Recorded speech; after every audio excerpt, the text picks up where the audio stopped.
year and take the bus up to school, you don't have to worry about that cold, bitter walk up from the lower parking lot. So. Oh, that's true, and especially for people that have trouble walking, and you can't find a spot up there ever, even in the handicap. Just hop on the bus and it's warm. Absolutely. And it's really a great facility. Trying to make it convenient. Absolutely. So even people like me, my age, have a little trouble walking, park your car and we'll take care of you. Absolutely true. Thank you, guys. Our pleasure. Thank you. Thanks. Thank you.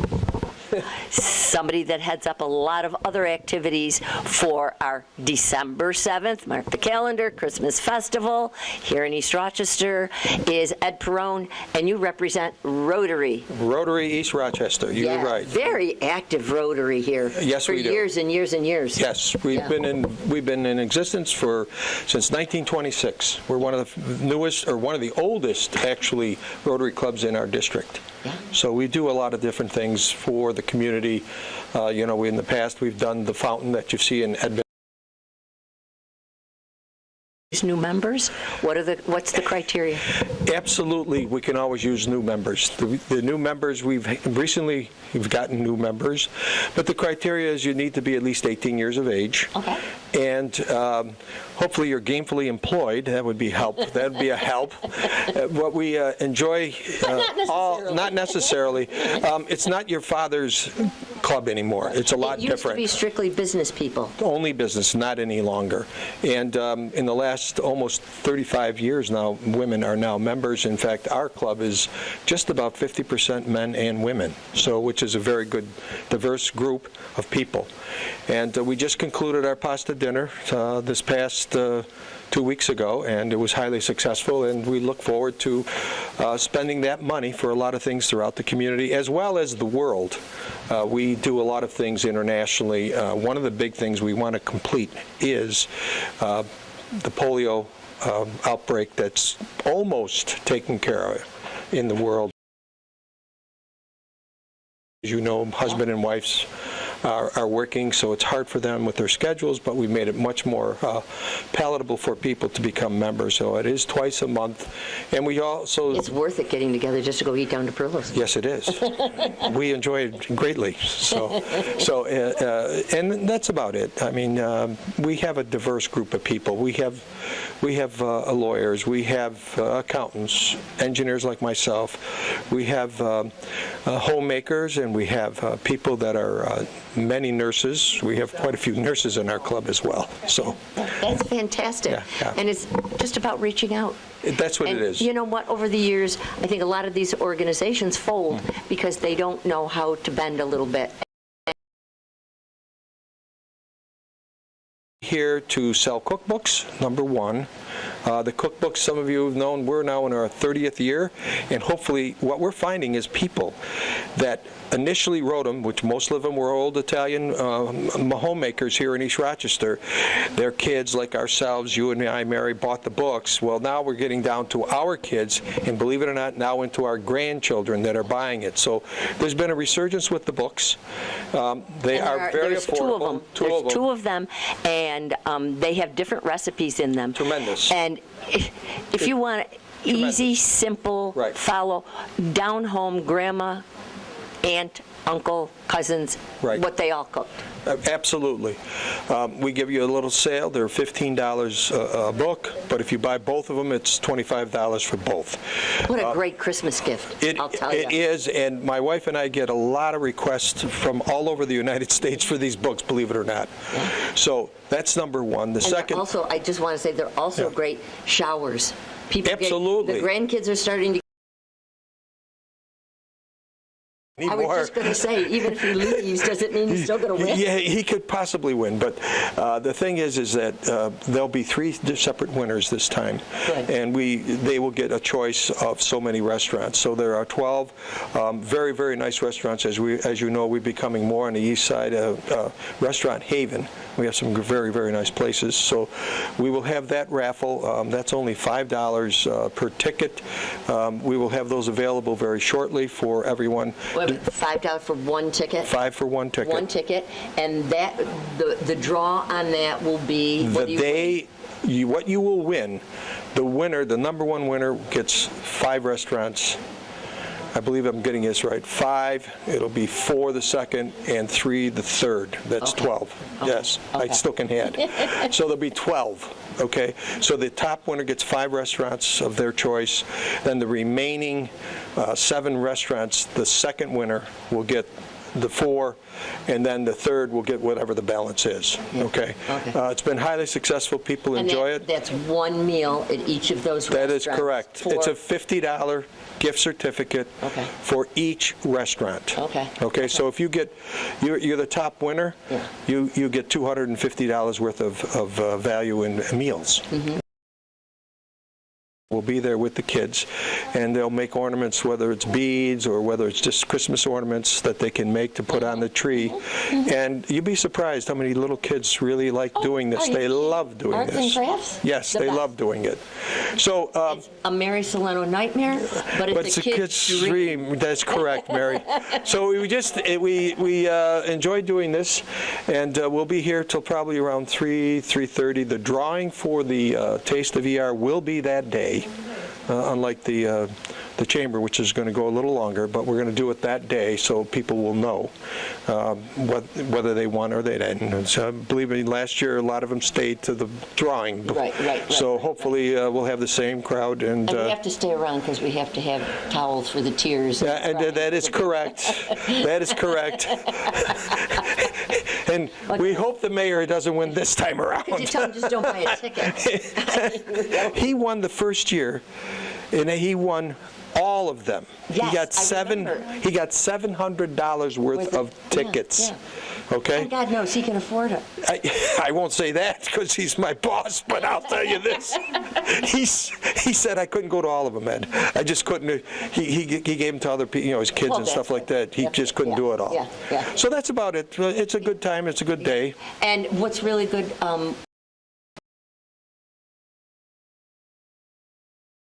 10 or 11 in the morning till it'll be there till almost 3 o'clock. So people that are going up there with their kids in the concerts can get stuff up there. Absolutely. And then when they come down here for La Bafana, and they can get their tickets here. They can get them here, or if they forgot they need 3 more, they can get more down here. Right. So that's wonderful. Yes. Yes, you're going to be available. We will be available. And it'll be available for the children for their arts and crafts up at school as well as down here. That is correct. So that works out really well.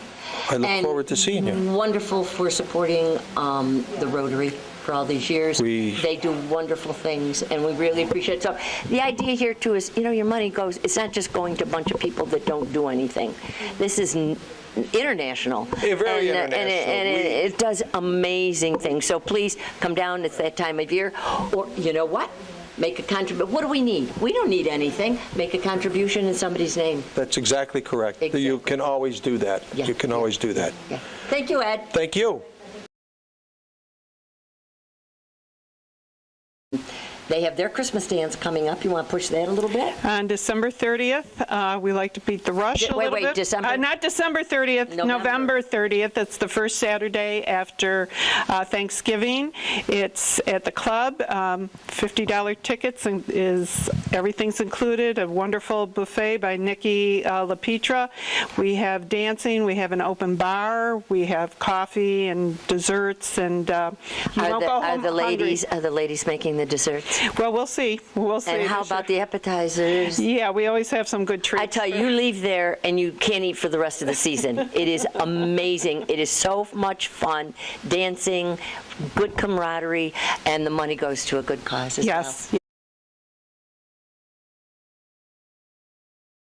Right. So maybe St. Nicholas will make an appearance at the Christmas Festival during our events.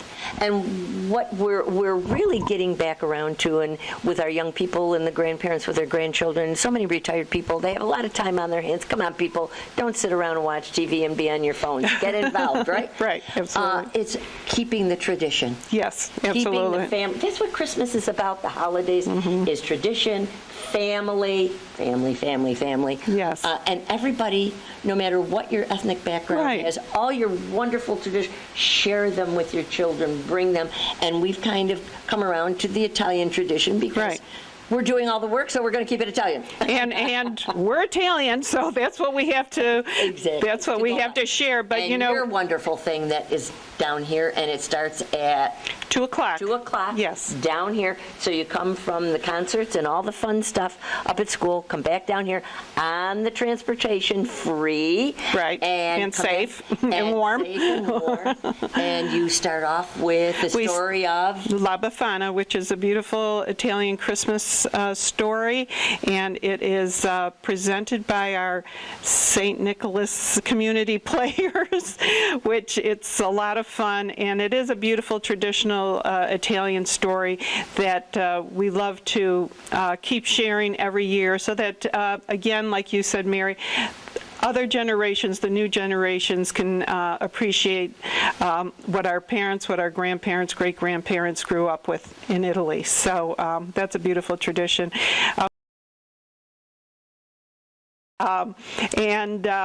We have this friendly competition, and we always have, a basket for the winners with some Italian goodies in there that usually include wine and a few other things. And then afterwards, we also have a raffle where we raffle off a lot of those Italian specialties that a lot of times we're so busy now, and all the Italian grandmas, they may not be with us anymore. So sometimes these recipes are being lost, but we're going to have pittingusa, cucciadati, the fig cookies, we have the pizzelles. We have a lot of those traditional things, and if you're not able to make it or you just don't feel like making it, come on down, buy some raffle tickets, and you can go home with all your Christmas Italian goodies. Absolutely. And Mary makes some really delicious stuff, and we couldn't do it without her because she always adds some to the table. I constantly put my thing in every year. I am just overwhelmed with the kids that are loving this. Yes. They get into it. They come down, and they are pushing their parents to push the tradition and all of this stuff. They really are enjoying it. If someone wants to participate in the contest, what do they do? Well, you would contact me. I'm going to be sending out flyers. I'm going to put information on Channel 12. Which is 1303. Yeah. We're still dealing with that. And we're going to try to have the information on the Chamber of Commerce website, stuff like that. My email and my phone number will be on there. So, do you want to throw it out? Well, my phone number is 585-355-9093, and I will give you my email.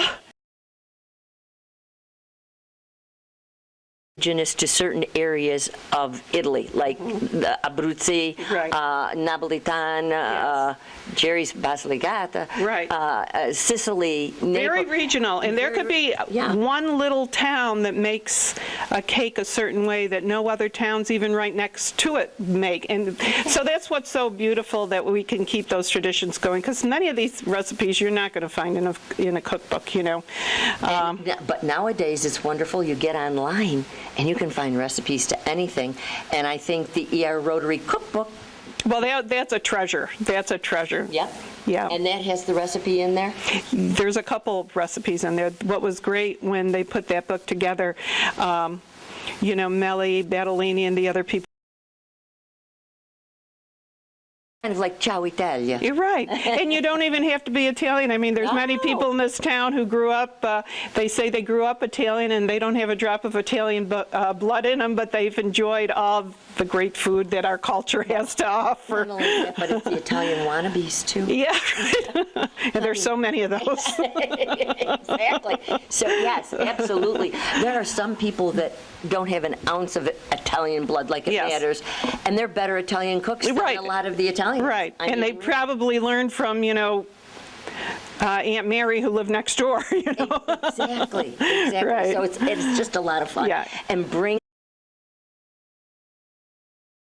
Thanks. So, Buon Natale.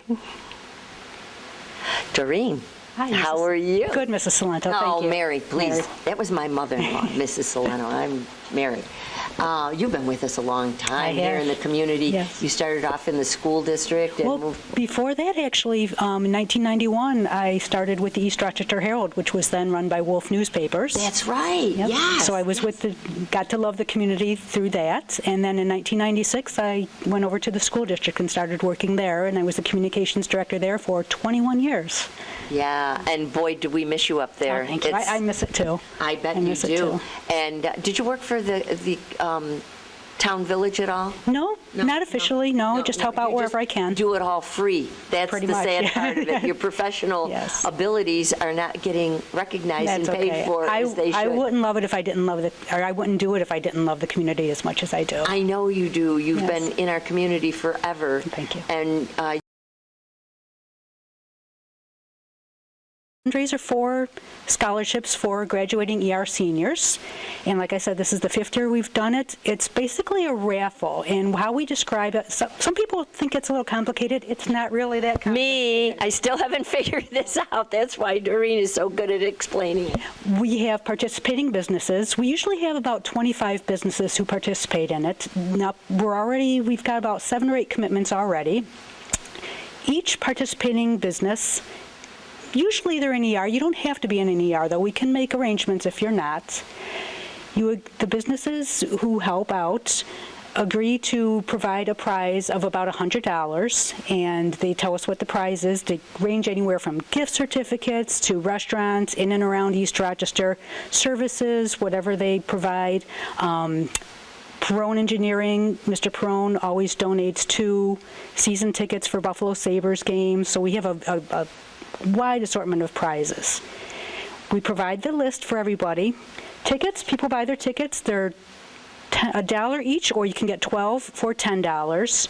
And then each participating business, once tickets go on sale, and they'll go on sale this year on Monday, November 11th, and we'll have all the information out before that. You just go to the business. They'll have one of these signs here letting you know that they're participating. You just fill out your ticket, and you drop it in the box. They'll have either a big box or a little box, whichever they prefer.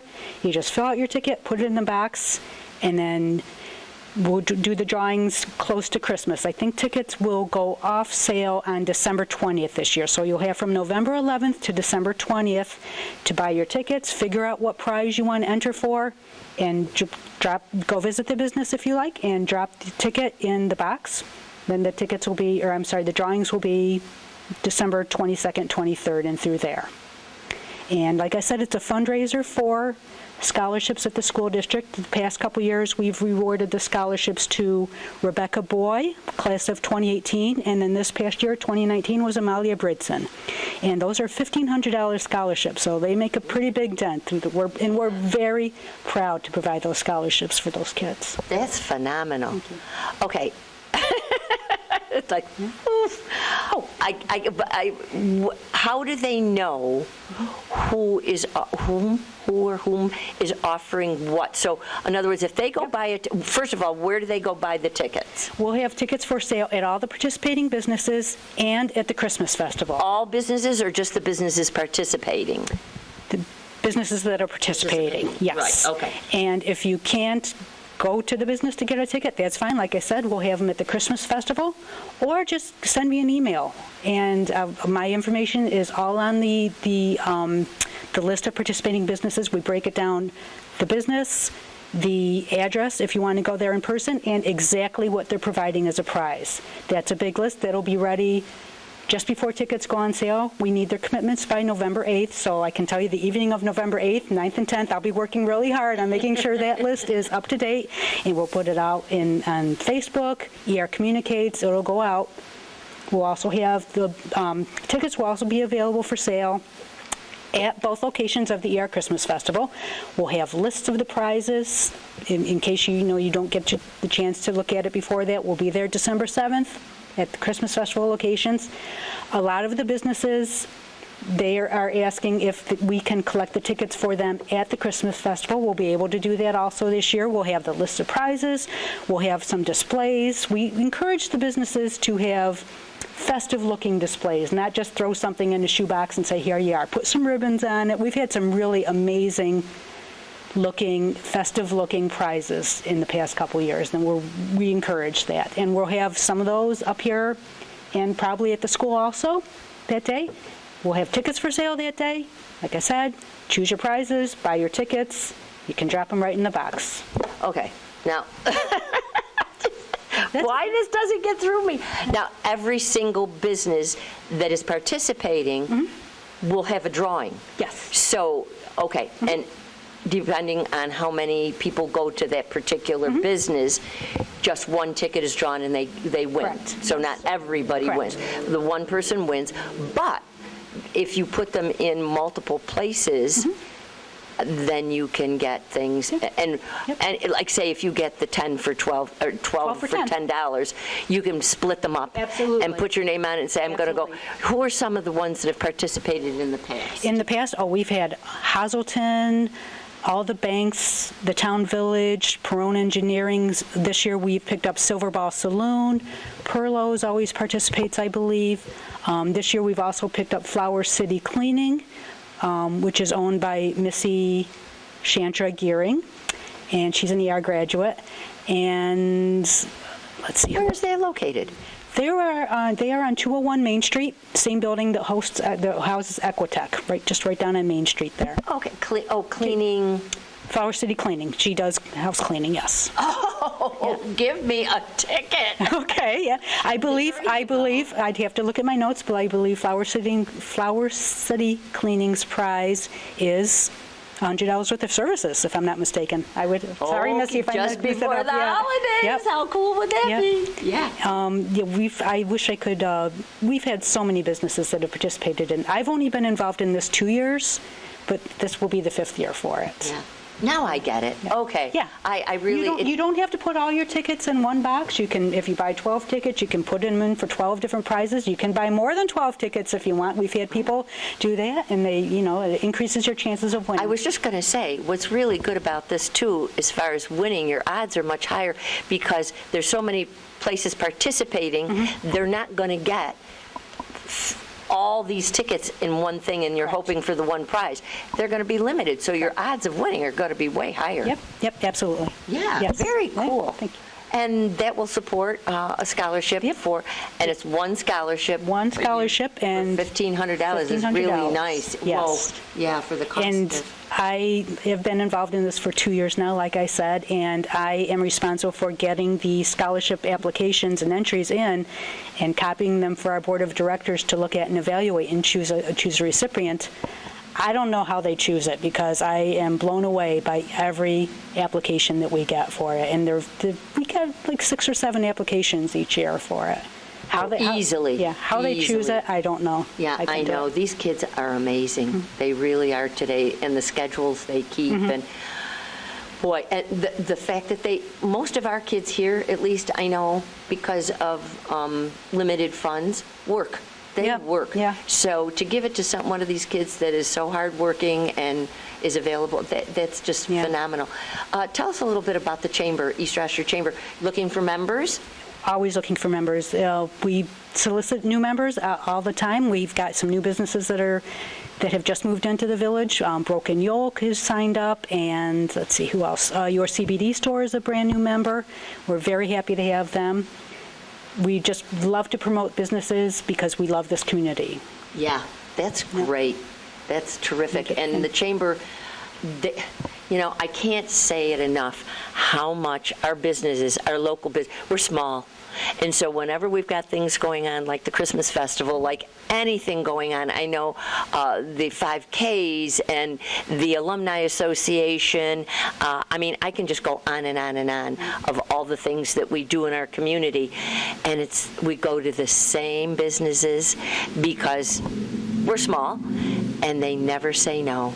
They never say no. All of our fabulous restaurants, as well as many of our brick and mortar, and the brick and mortars are getting a little hard and far between. Yeah.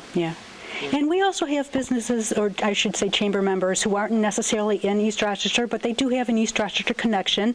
Lacey Katz and Attorneys, through Michael Wegman. They've been longstanding members. There are several. Hazelton, I don't believe, is legally within East Rochester limits, but they've been a longstanding member. Van Bortle, Oh, yeah. Oh, definitely. Lions National Bank is a longstanding Do supportive you member. have, I'm going to ask you because I know my kids, there's two, I believe, they're very popular now. Paws and where they do dogs and Oh, dog grooming? Okay. dog grooming. There's one on Commercial and one on Main. Okay. I think. And I know my daughter went to take their dog down, and they had to wait 3 weeks to get in. They're booked up. So, boy, a ticket for that, Yeah, for a free okay. dog grooming, they're very popular. Yeah. And they're doing very well. And I believe we have two of them in Yeah. town. Yeah, we send out I shouldn't say many, numerous invitations to all businesses that we are aware of that are in our database. If one has slipped through the cracks, and if you are a business in East Rochester or you know of a business in East Rochester that has not been contacted to participate, please let them know, please let us know, and we will get them in our database. And even if they're not in East Rochester, if you know a business who wants to participate, the more the merrier. Sounds good. That's fantastic. So, yes, this money goes, and the Chamber does a ton of other things as well. It's not just the, for the high school student, for the fundraiser No. for this. You're participating in a lot of different things. Our two other big events are the Clean Sweep, which is always the Saturday before Memorial Day. We like to spruce up the village before the parade, and we're always looking for volunteers for that, so that will be the Saturday before Memorial Day. Rain or shine, we always need volunteers, and you get free breakfast. You can come right in this room. We'll have bagels and donuts and coffee and juice before you head out. We provide all the supplies for that. And then we also have the Carknocker 5K. Has traditionally been in July. Looking at maybe changing the date of it a little bit this year. We did run into some weather difficulties this year with it being in July. But that raises money for the Finger Lakes Regional Burn Association. Oh, that's a wonderful thing. They kind of get lost. Yep. But, oh, my goodness, what an amazing thing that is. We're happy to provide that money for them. Yeah. Oh, that's wonderful. These things survive based on contributions, and people forget that we take it for granted what we have in Monroe County, in our community, and around because it's just there. Yeah. And it happens, but it doesn't just happen.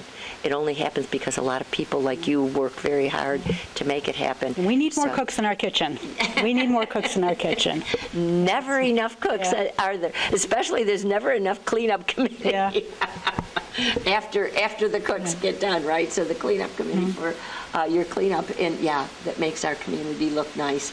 Very nice. Thank you so much, Doreen. Thank you, Mary. And don't forget, where are the tickets? They'll be available, but in order for the people to know where the participating businesses are, will that be out somewhere? All that information will be released shortly after November 8th. So around the 9th or 10th of February. November, I'm sorry. November. You're thinking of Valentine's Day already. It'll be on the Chamber's website, www.erchamber.org. I'm also going to share it to our Facebook page. It'll be on ER Communicates. We'll get it out there in the public. It'll be on Channel 12, aka 1303.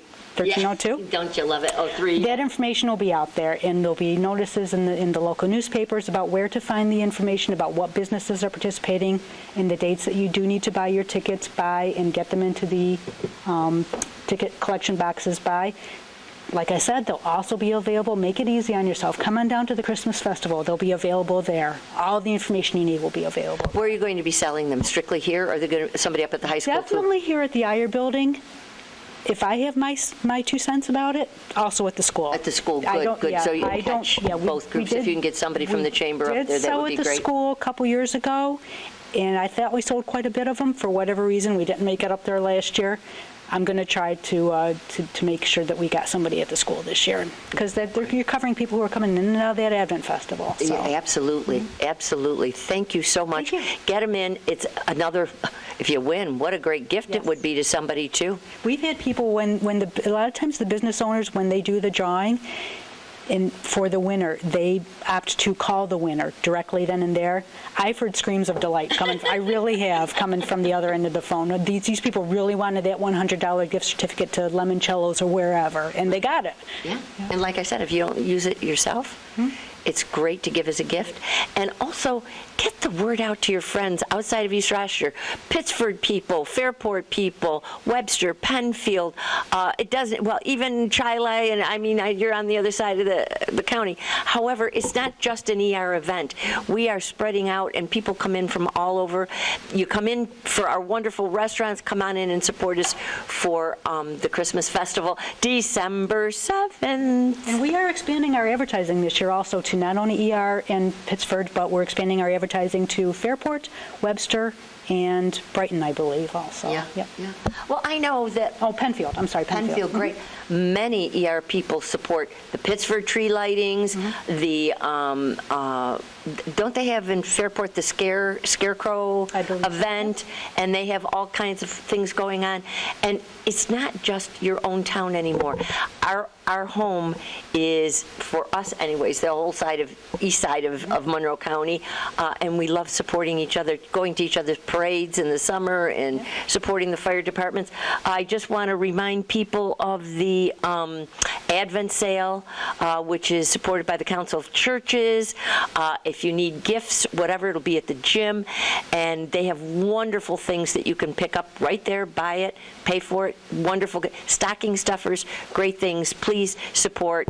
And I think, if I'm not mistaken, if you want to sell there, you can buy a table, get a table, contact the Community Resource Center. Thank you. I knew you would have the answer. Are we covering everybody, do you think? So, I believe so. Rotary Chamber, yeah. And come on in and support all of our businesses here in town, and a great opportunity to come on in for the Christmas festival and support our wonderful restaurants and some of the other businesses that are around. Because if you go in and support them, you get an amazing meal and at a reasonable price, but that allows them to support us in return. Because if they're doing well, we're doing well, right? Yes, ma'am. Anything else you'd like Nope. to say? See you on December 7th. December 7th, and don't forget the tree lighting ceremony on December 1st, Sunday, down at Edmund Lyon Park. Please be there. It's wonderful. Bring the children. We need children to participate in the live creche. So come down and enjoy and bring Christmas back to the original traditions. Thank you. December 7th, East Rochester Christmas Festival.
Thank you. Looks like Tommy Weilert. Jesus. God, it looks like the Travelers Claims Office. All we need is Bo Marlowe. Here's a tune that doesn't need any introduction. An old, not an old show tune. 15 years old.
Well,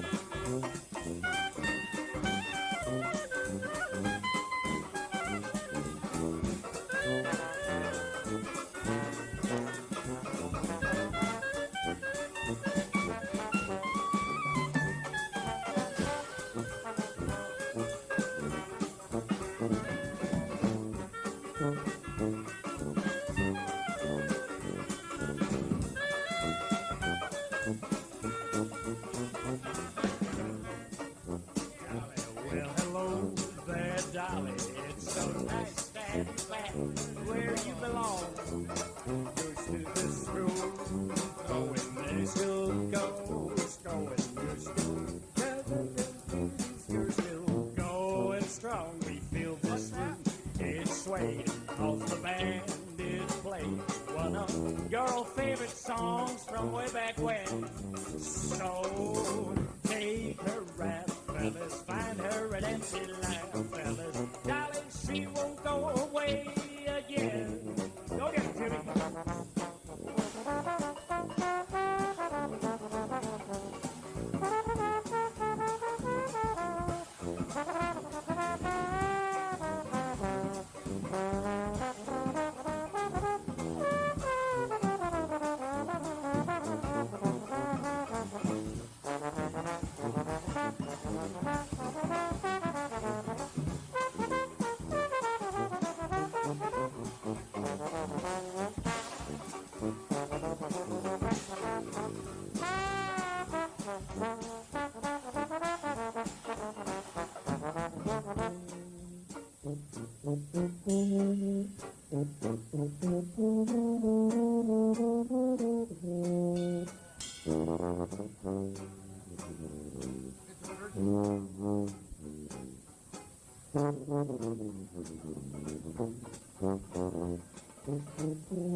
Thank you very much. We're the Beale Street Bandwagon.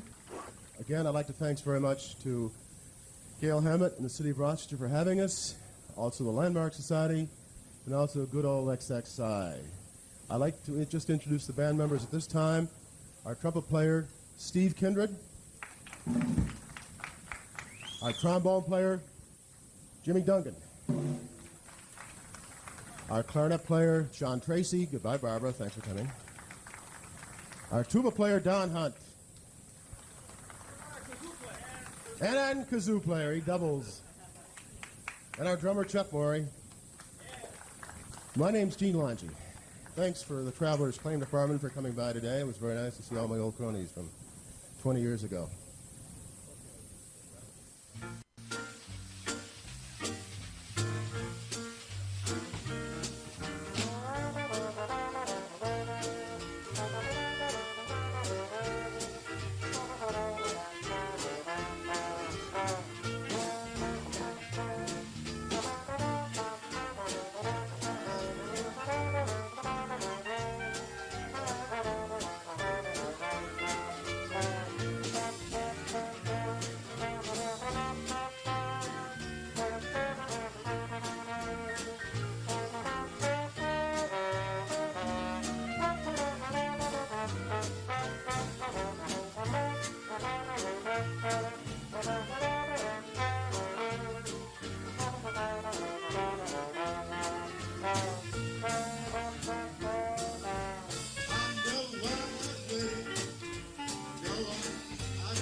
She met me for summer, set me right.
'cause I feel so well. No sorrows, no sorrows, no sorrow. Oh, this kind of love I get no dizzy spells. My head is not in the sky. My heart does stand still just to be. It's too sweet to be loved. This kind of love, 'cause I feel so never seen.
This is a duty trip. This is what makes America good and what makes America right and what makes America just. This is the generation that literally saved the world.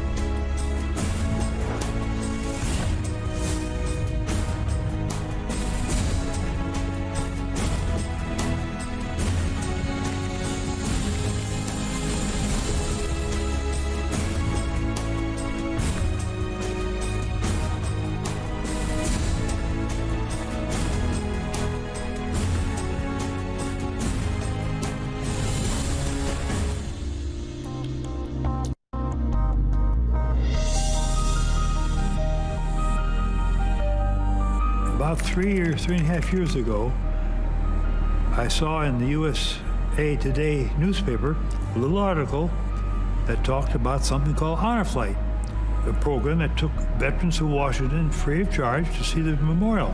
Had a phone number or an email address, which I put my name in. Friends told me about it. Harry Clancy, who was on the Honor Flight, he told me I should come. He said, it's fantastic. You gotta go. You gotta go. You have no idea what they do for you. They were right. It was incredible. It's really a part of history. It's a culmination to their service time in the Army, Navy, Air Corps. I would encourage anyone to take part so that they can kind of finish their career serving the United States services. This is the payback that we owe them for saving the world and keeping us in a free nation. We would not be free had they not done what they had done.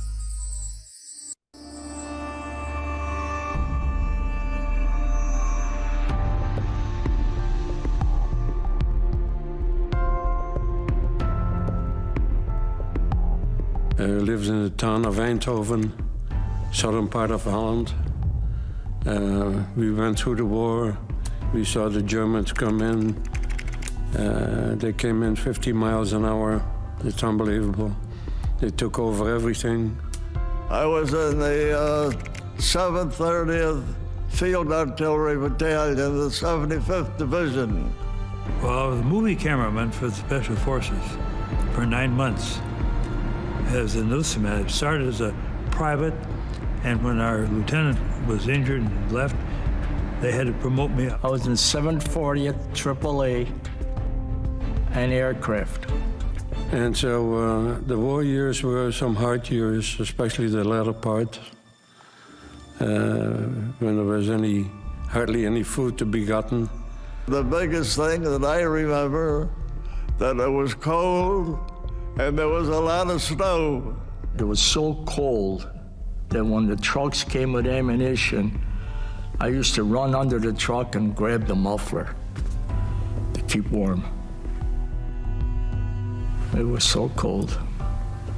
When we came by Arlington Cemetery, to see those thousands and thousands of crosses over the hill, down the hill, it just made me think back to all those guys that liberated me for my freedom.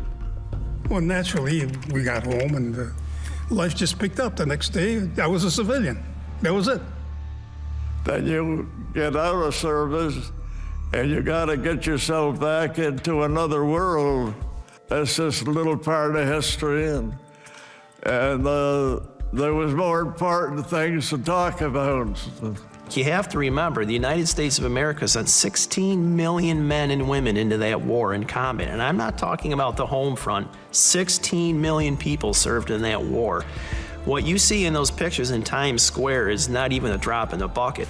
This is the Silver Star for gallantry in action, and then the Purple Heart for wounds received in action.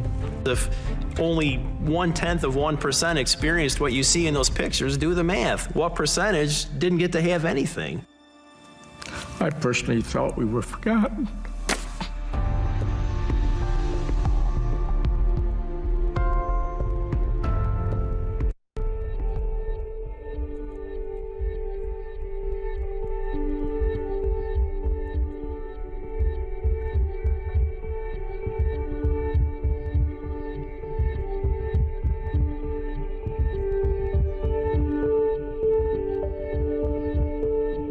I couldn't believe how receptive they were.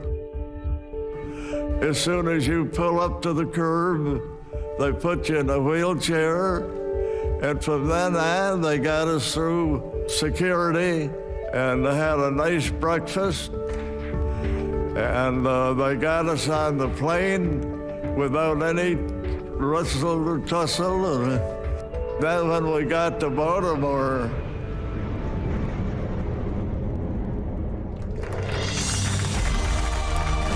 why, the lines of people that would come over and shake your hand and thank you for your years of service. When I got home, I just thought I had been in another world, and I couldn't believe how nice everybody is.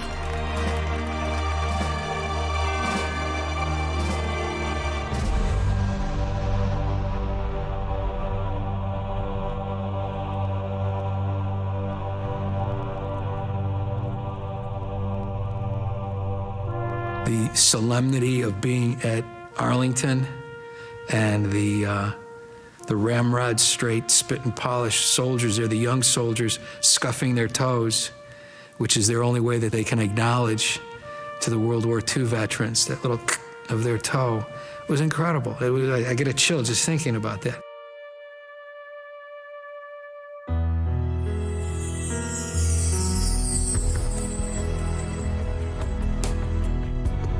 Of course, I remember the big two sides, Atlantic and Pacific, and then the States.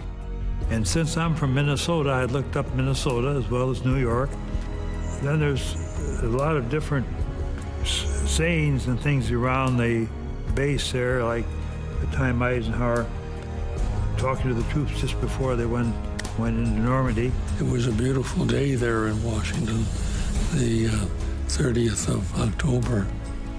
And so I would say that clearly the World War II Memorial was the outstanding memorial we visited. Strange people would come over and shake your hand and thank you for years of service.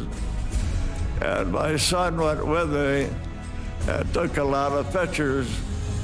And he was taking one picture, and a lady stepped over and she says, "Can I have my picture taken with him?" Well, you thought that maybe you were a celebrity. I was shocked at the little kids that come over, and they were thanking us for fighting. And then at Washington, one boy, 16, on a bicycle, he had a cardboard homemade sign saying, "Thank you." And he's waving up and down the bus.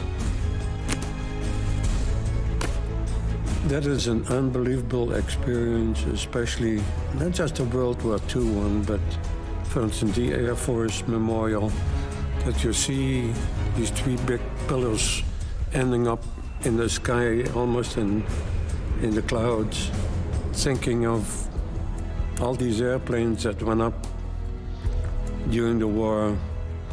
And it was the feeling of being there as much as anything. And then, of course, we saw the Vietnam Wall here and the Korea, which I think is very unique and outstanding, those soldiers going across the field with their gear on and everything.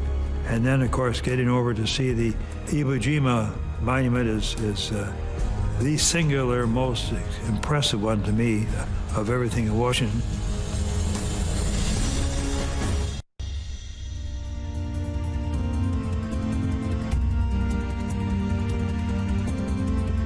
What I consistently hear is, this is the cherry on top of the ice cream right here. They look forward to that, just that few minutes of coming home and saying, wow, this is the one thing that's missing from 65 years ago that we didn't have. As I came down the stairs, we had other former honor flight veterans there welcoming us home.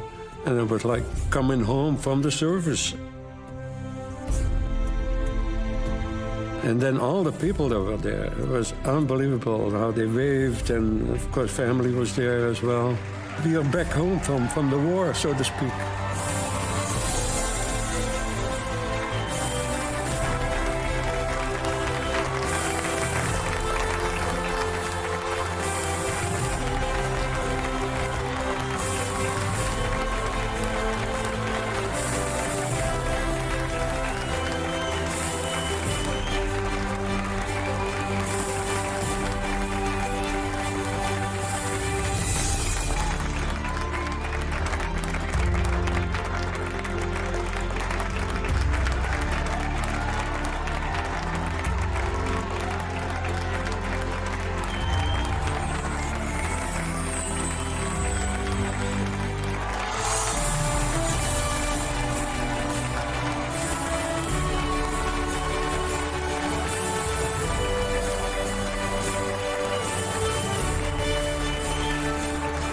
that reception there was just, there's no words to describe it. And then the big bands that were there welcoming us, different people, like the general that was there, gave a talk. You know, and it was overwhelming. It really was overwhelming. That I found it terrific. In fact, my wife was there, and she cried because she knew what I had gone through. I thought that the honor flag did a marvelous job for the remaining soldiers. I think we were all in awe of the whole thing. If you really watch on one of these trips or really look closely, you see men that are in their mid-80s and 90 years old that suddenly become and act like they're 40 and 50 years old again. We just kept commenting how wonderful it was, the trip itself. You see the chin up a little bit higher, you see the smile, you see the shoulders that are straight. So you can see it in their eyes, and you can see it in their body language, and you can hear it in their voices exactly what this does. That was awesome, all right, yeah. I had a lump in my throat all during the whole trip. Unbelievable. I mean it. It's really quite remarkable and quite therapeutic. Kind of felt like king for a day. Everybody was so welcoming, and it was a great feeling.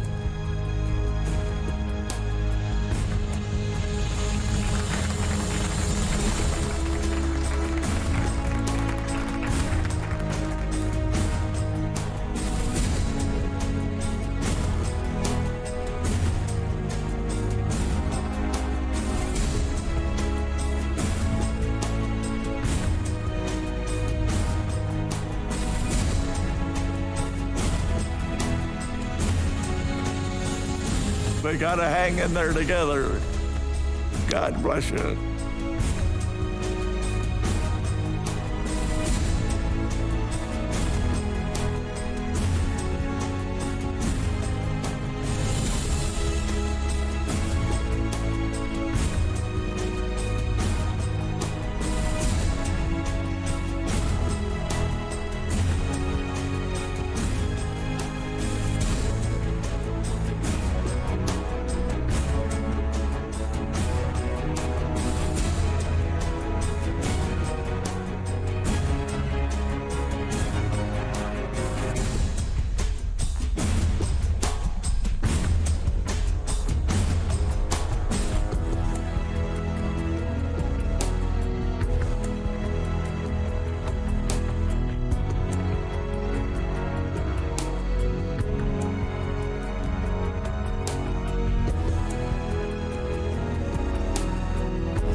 Three teens were arrested today for defacing the Kensington Park War Memorial overnight. The destruction includes painted messages against the military and the war in the Middle East. The three teens were picked up in the early morning hours after evidence was left at the scene. Grandpa, something wrong? Some people sure have short memories, and those who are too young to know need to be taught. Come on, I want to show you guys something.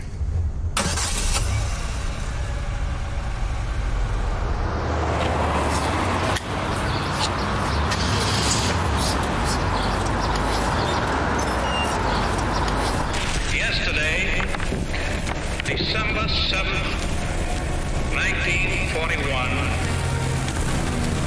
a date which will live in infamy.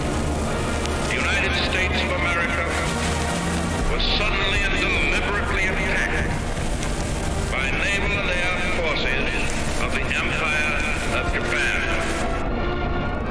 At dawn on the morning of the 6th of June, 1944, 225 Rangers jumped off the British landing craft and ran to the bottom of these cliffs. 225 came here. After 2 days of fighting, only 90 could still bear arms. These are the boys of Pointe du Hoc. These are the men who took the cliffs. These are the champions who helped free a continent. And these are the heroes who helped end a war. You are men who in your, quote, lives fought for life and left the vivid air signed with your honor.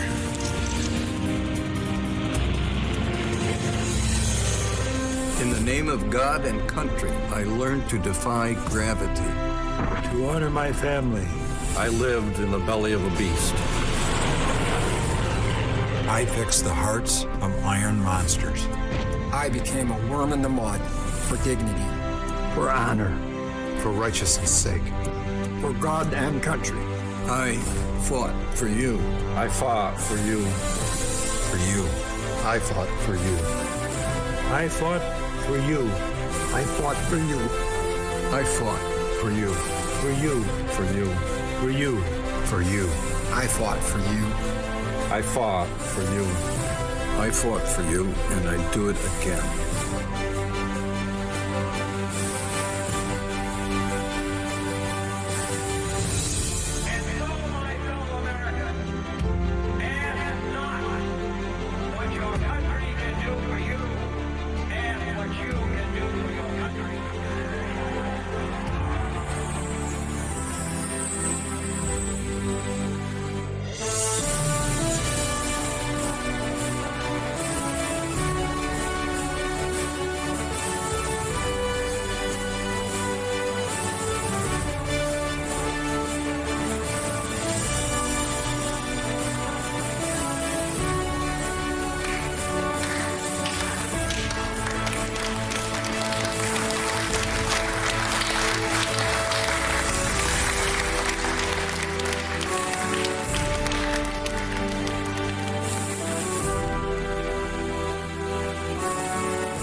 just a young girl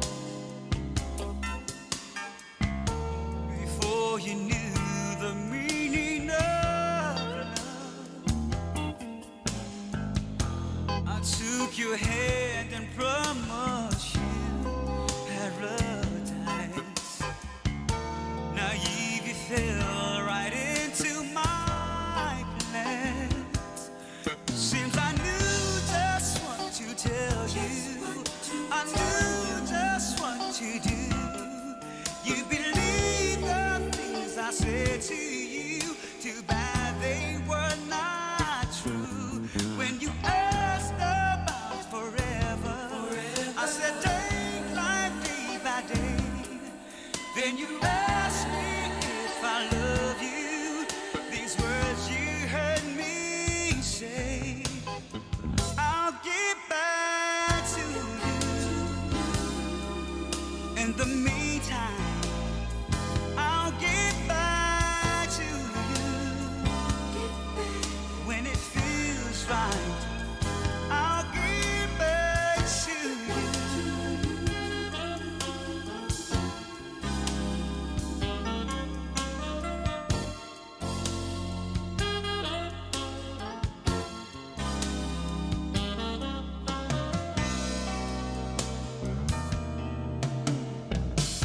So many years have come and gone since we said our last goodbyes. I called you on the telephone.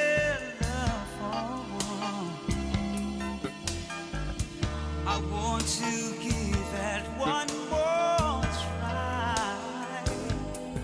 The warning signs are in your eyes. There's danger in the air.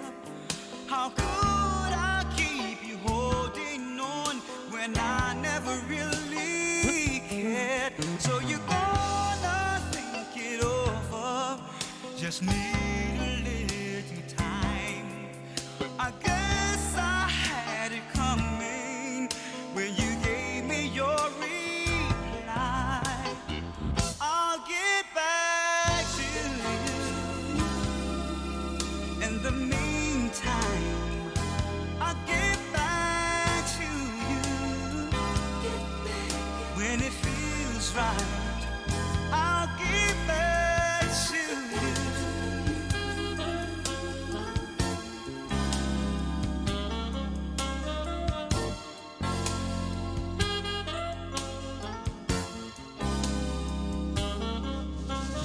Girl, you said you'd get back to me. So here I am, waiting by the telephone. It seems to me you don't think it's possible I've changed. I think you've learned the rules to my new game. So you know just what to tell me. You know just what to do. I can't believe you say it's over and we're through. I'll get back to you. In the meantime, I'll get back to you. When it feels right, I'll get back to you. In the meantime, I'll get back to you. When it feels right, I'll get back to you. In the meantime, I'll get back to you. When it feels right.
It has just gone 6 o'clock, so I will call this meeting of the Pittsford Town Board to order. We have a number of opportunities for public comment for each agenda item and also a general public comment session at the end of this meeting. If you are a Pittsford resident and would like to say something, please sign in at the desk with Ms. Reddick, and you will be called up in the order in which you signed in. I'm going to ask Town Board Member Stephanie Townsend to please lead us in the Pledge of Allegiance. I pledge allegiance to the flag of the United States of America and to the republic for which it stands, one nation, under God, indivisible, with liberty and justice for all. Thank you. All right, just one quick announcement tonight, which is to let people know that the town's newest electric vehicle charging station has been installed behind the Spiegel Community Center. It has been up and running for, I think, a little over a week, maybe 10 days, and it is ready for your use. The first order of business is the presentation on the budget by me, so I will take the podium. Do you want your water? No. Okay.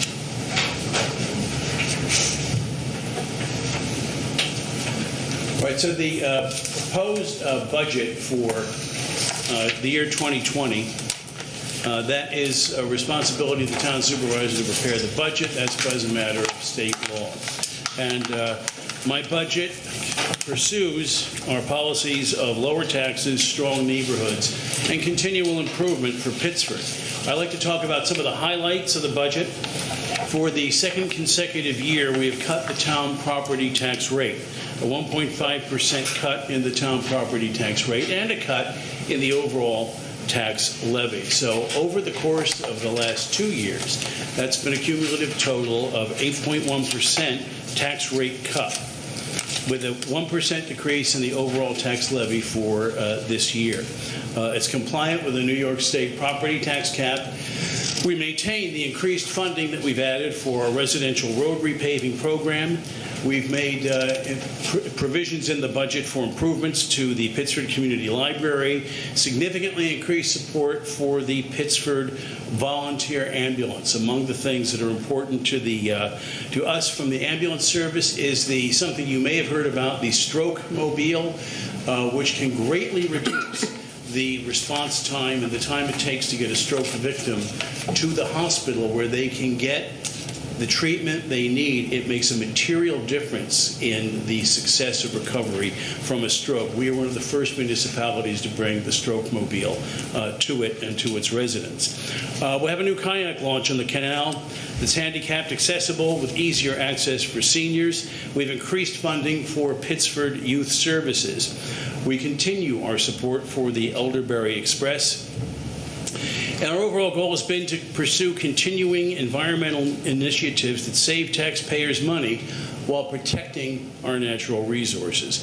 You will see environmental upgrades to Kings Bend Park. We're solarizing the 2 lodges there, and we've added on more recreational programs, including some additional concerts. I'd like to talk about the tax rate and tax levy decrease.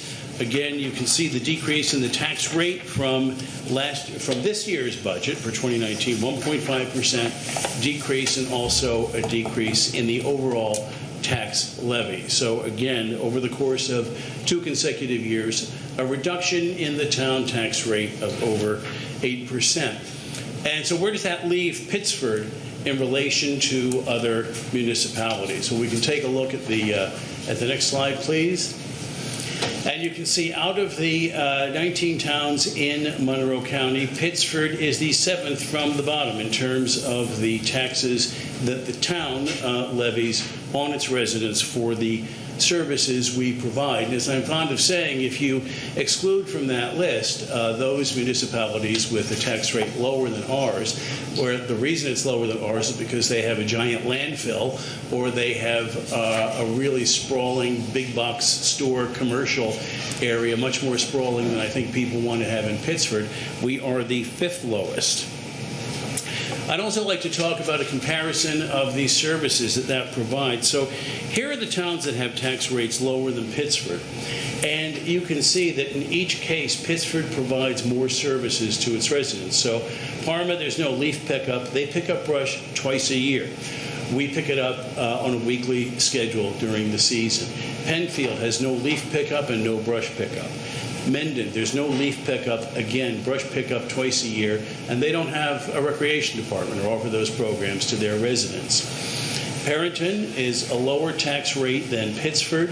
They get almost $2 million a year in revenue from a landfill that's been giving them some real problems. They have a school library district, so the school district pays for their library, whereas Pittsford has a library that's funded by the town. And they have leaf pickup only every 4 to 6 weeks. Henrietta, again, a lower tax rate than Pittsford, has a large commercial tax base, no brush pickup, no leaf pickup. Rygat doesn't impose a town property tax at all. All of its revenue comes from a massive landfill out there. And finally, to keep it in perspective, many people don't realize this because all taxes are paid at Town Hall, but your town tax paid to the town of Pittsford, tax levied by the town of Pittsford, amounts to less than 9 cents out of every dollar a Pittsford resident pays in property tax. I want to talk a bit about some of the provisions in the budget providing for strong neighborhoods. Our highway department, we've maintained increased funding for road repair and repaving.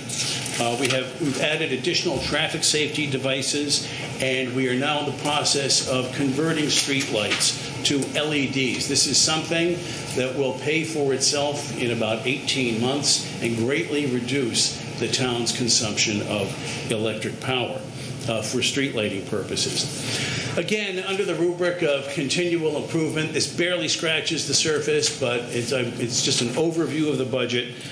We continue to support the youth and senior services and our Pittsford Community Library. So going into some of the specifics, for next year, we told the assistance from the town of Pittsford to Pittsford Youth Services totals over $57,000, almost $58,000. The budget honors our town's commitment to quality of life for seniors. We continue to support the various nutrition and lunch programs, recreational activities, and the Elderberry Express that's so important to so many of our senior citizens here in Pittsford.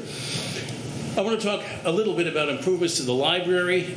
We have painted the first floor, added a few bright, fun accent colors in the children's room. We're going to be continuing to replace carpeting. The library is 15 years old now. It still seems to so many of us who are familiar with the old one to be a new library, but it's been there for 15 years, and some things need to be changed.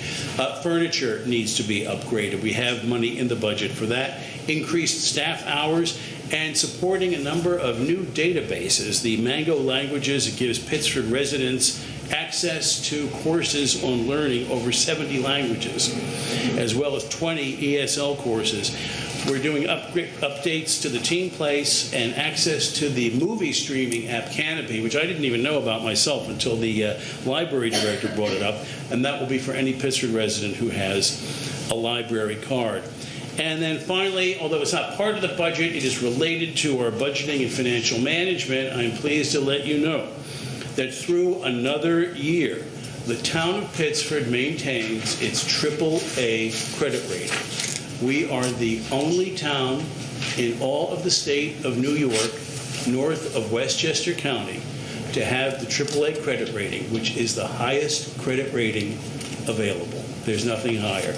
There are other towns that have certain characteristics in terms of income of residents and other things that go into the mix in determining a place's credit rating. But among them, only Pittsford has the highest rating, the AAA credit rating. So then briefly, I just want to talk the process from here out tonight. If you looked on the agenda for tonight's meeting, we will have a resolution to set a public hearing on the budget for adoption. That will be set for our next meeting on November 19th. And those of you who are interested in commenting on the budget or really having anything to say about it should feel free to come to the public hearing on the 19th of November in this room at 6 p.m. You will find the town budget posted on the town website on the budget page. Thank you. Thank you, Bill.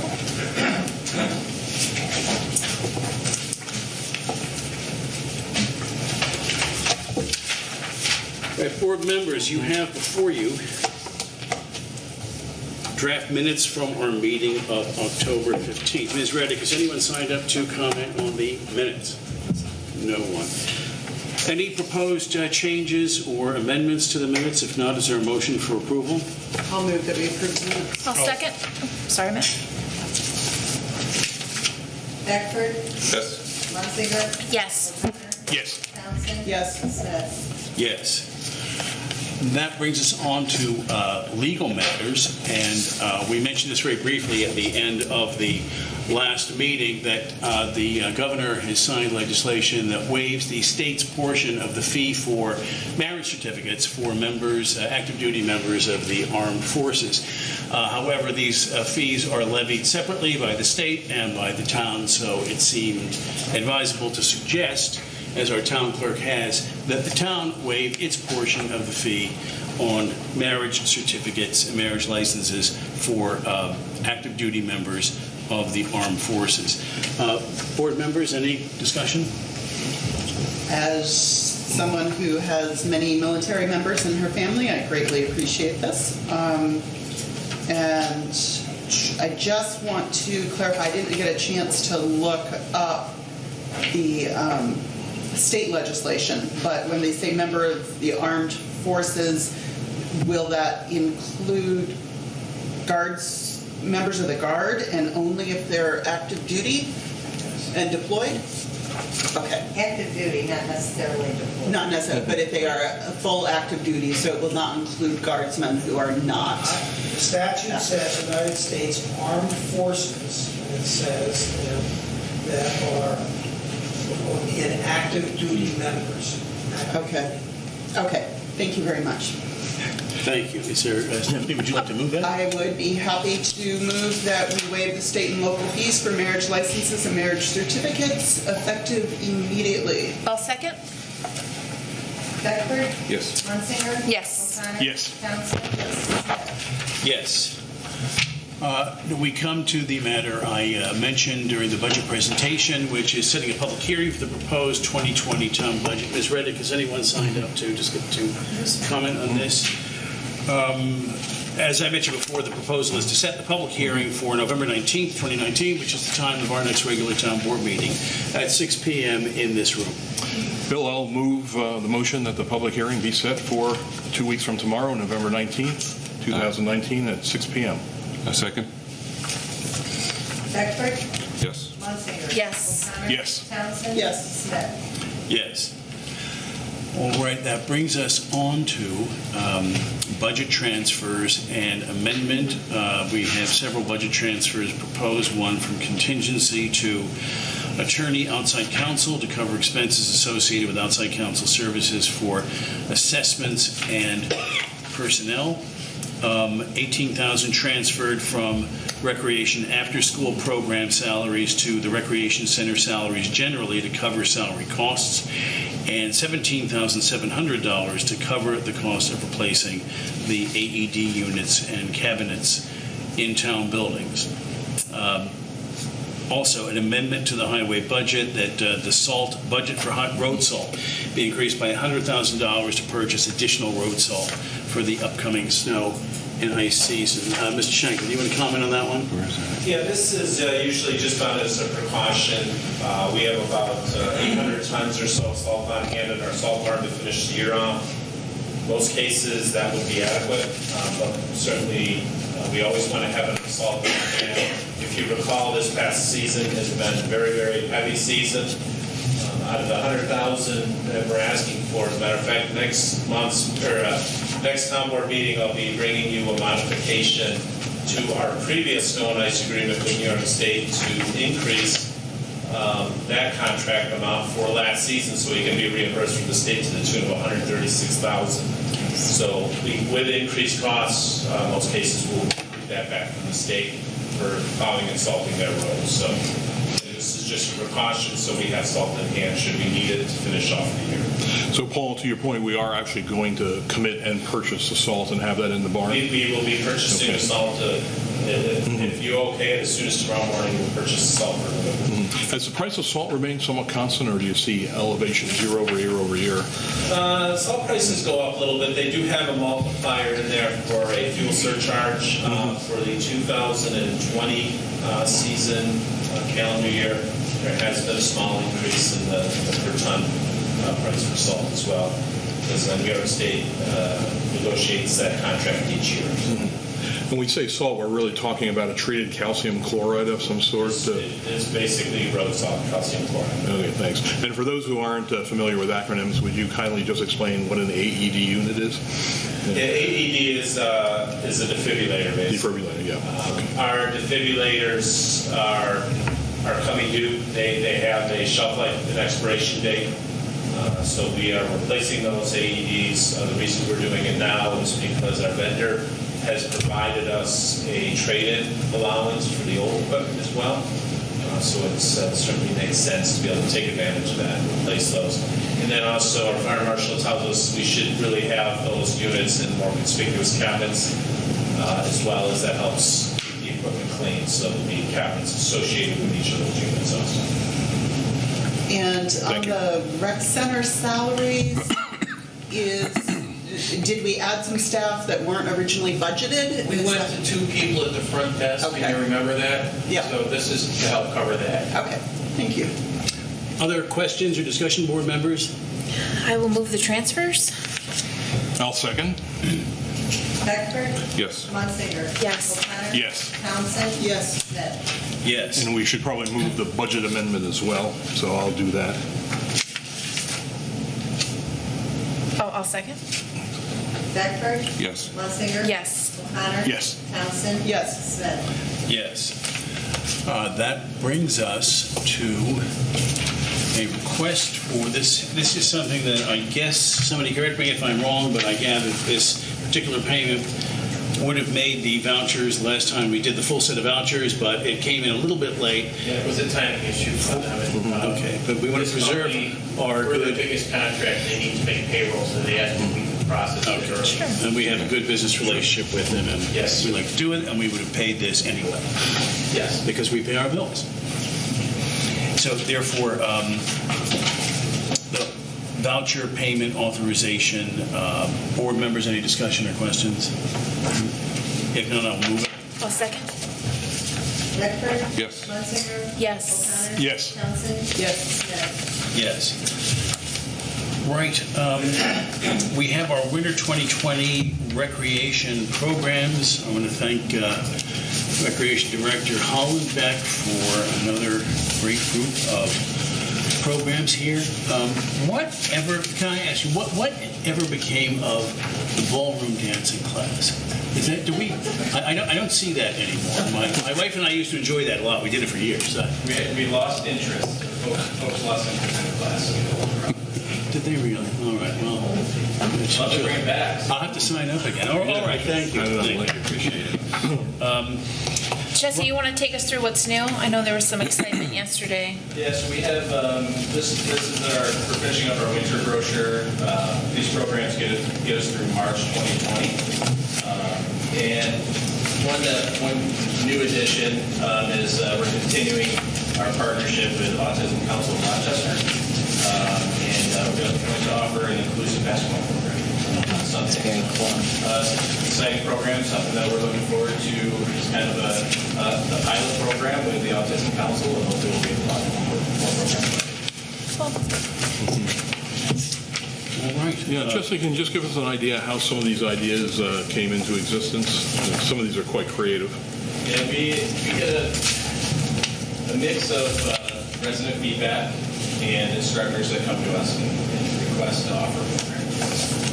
So once we get that information, either one way or the other, then we sit down, look at it as a team, make sure we have a spot for it in the facility. The community center in general, time is getting filled up by programs and resident reservations. So that's one of our considerations. Of course, too, Just in general, we have instructors come to us, or we have residents come in and ask for a program.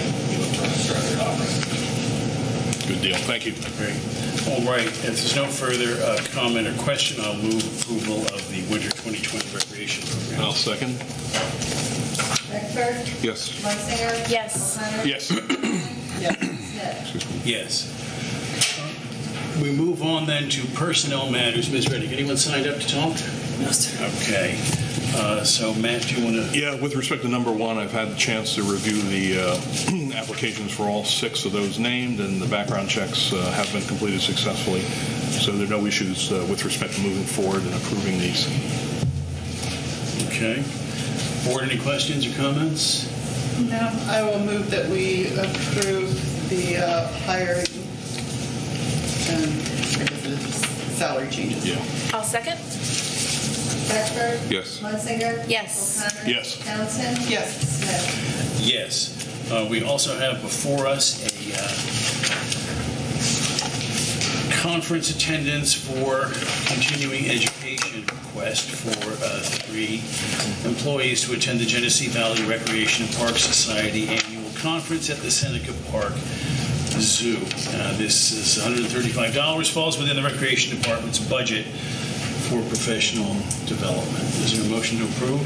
I'll make the motion. I will second. Beckford? Yes. Munsinger? Yes. O'Connor? Yes. Townsend? Yes. Smith? Yes. And the Seekers Professional Association reminds me, didn't we, Jesse Hollenbeck, the Recreation Center, our renovated Spiegel Community Center, we are, what, one of 5 finalists for an architectural award for that? The actual ceremony is next week. Mm-hmm. And the names escape me right now, of course, but we're up for the award on, I think it's the 14th. That's great. Cool. That's great. Congrats. Nicely done. Very good. Board members, other business. Stephanie, did you have a chance to meet with Elderberry Express? Yes. Can you fill us in? Yeah, I have some updates and some recommendations for some next steps. So this really boils down to 2 separate issues. We've gone to Elderberry Express about the possibility of expanding transit for adults with disabilities. What was very clear in that meeting, they made very clear, is they do not have the capacity to do that. And so before we come back to that expansion issue, we need to address their current difficulties that they're having, which were more severe than I think, certainly than Bill and I had learned at our previous meeting with the board chair. They are currently, and this was as of 2 weeks ago, turning down 1 to 2 rides a day. And they expect that in the winter months, when some of their volunteers go south, that will increase to 4 to 5 rides a day. And that's just because they don't have enough volunteers to It is, give the ride? yeah, it's a combination of things. The biggest is they don't have enough volunteers to drive, although even with the current, with their current volunteers, they only have the 1 staff person who works 3 hours a day, and she said that it's even difficult to process all the requests in a day. So I really stressed to them that we are available to help. We realize they're independent, but as a funder of them, and out of our concern for senior transit services, we are very much available to help. So some of the discrepancy, I think, was because our estimate of the users was based on what we knew from the community survey, which was around 57 users currently of those who are older, and they say it's actually about 150. So a lot of users didn't take the community survey. So there were some mixed opinions among the board members as to what would be most helpful. But at the time, they said they were not asking for any increase in funding for that 1 part-time position. But what they really need help with is recruiting volunteers. So I talked with them about some ideas of the ways the town might be able to step up. We already currently post oftentimes that they need volunteers, but they appreciated anything that we could do to help increase that. Another thing that I looked into that I'm happy to sort of on behalf of the town do some further work with is getting more support from the 2 local colleges. I did confirm from Lifespan that their insurance that they offer will cover college students. Okay. So that was the one question of whether that would be a problem. But especially they can help with the winter gap because the students are here in the wintertime. Yeah. So I'm happy. I've already done some preliminary conversation with Nazareth, but I'm happy to pursue that a little more fully. I think also with just sort of some of the recruitment, maybe we could offer to them potentially some ways to spiffy up some of their recruitment materials that can be helpful. That's a good idea. As well, that can be as simple as I'm happy to, or if the communications director, whoever, to do some graphic design to make a little more updated, a little more appealing flyers that we could help promote, as well as some social media. We potentially even could approach Causewave and find out if they would be willing to work either with the Newberry Express or, as Lifespan indicated, this is a problem that all of the towns who have this type of service face. So it may be we could... How many other towns have this type of service, do you know? I don't know exactly. I know of a few others that do. Penfield and Brighton share it. Okay. And I believe Arundequoit has one. So I certainly could do some calling around, find out how many there are, and maybe collectively, certainly I'm happy. I work with Causewave on a number of programs, and they may be interested in taking it to a professional level of advertising campaign. Nothing to be lost by my inquiry. I think in my opinion, everything you mentioned is a good idea. Why don't we get a collection together of all their recruitment materials and look at it? Maybe we can begin. Maybe you could talk to Shelley O'Brien, communications director. We can see what we can do. We're going to take it to the next level. We can. Certainly, social media can be used, like you suggest. And if you've already sort of established, made some initial inquiries with the colleges, if you don't mind, just carry on. No, I'd be happy to. I work with them through my job. I think that would be very helpful. That leaves unanswered, though, the issue of transit for people with disabilities. And it's very clear we're going to have to, as you had suggested, Bill, sort of think outside the box. So if we can start sort of thinking, I can do some research around, there's nothing, to my knowledge, in Monroe County or this region, but I can do some looking around and inquiring outside of our region of what other people have done. There is a convention coming up in Saratoga Springs in a few weeks that I normally go to of other municipal officials. I can ask them and just sort of start doing some, and if likewise all of us can tap into our sort of government networks to see how is anybody else addressing this, because we're not the only ones who have this issue. One of the things that occurs to me is that if you recall our last conversations with RTS about the options they proposed for these community mobility zones, there was a certain amount of vagueness and leeway, and they mentioned a number of different things that they might possibly be able to do. They were talking about it being geographically limited. But I wonder if it's worth going back to them and seeing if they'll find their thinking. And the latest I had from them, which was actually prior to this meeting, is that they will only provide service within that green area on the map of the community mobility zone, which leaves out about half of our town. And are all of those services going to be provided directly by RTS, or are they going to contract with some third party to do it? They're on-demand service. It is not clear yet. At least they were not able, at the time I spoke to them, to tell me, but I can follow up with them again to see if that might be something that it's probably the most efficient way is to set up some. Yeah, like if we could piggyback on something like Right. that, so we could go outside of the geographic restriction. Outside of the right. That would be certainly something we could look at.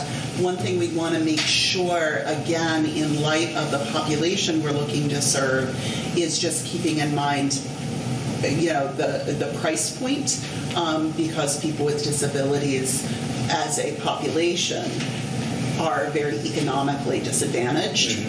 So that's why, for many of them, sort of a full pay Uber or Lyft is not a possibility, Too much, yeah. but a discounted might be.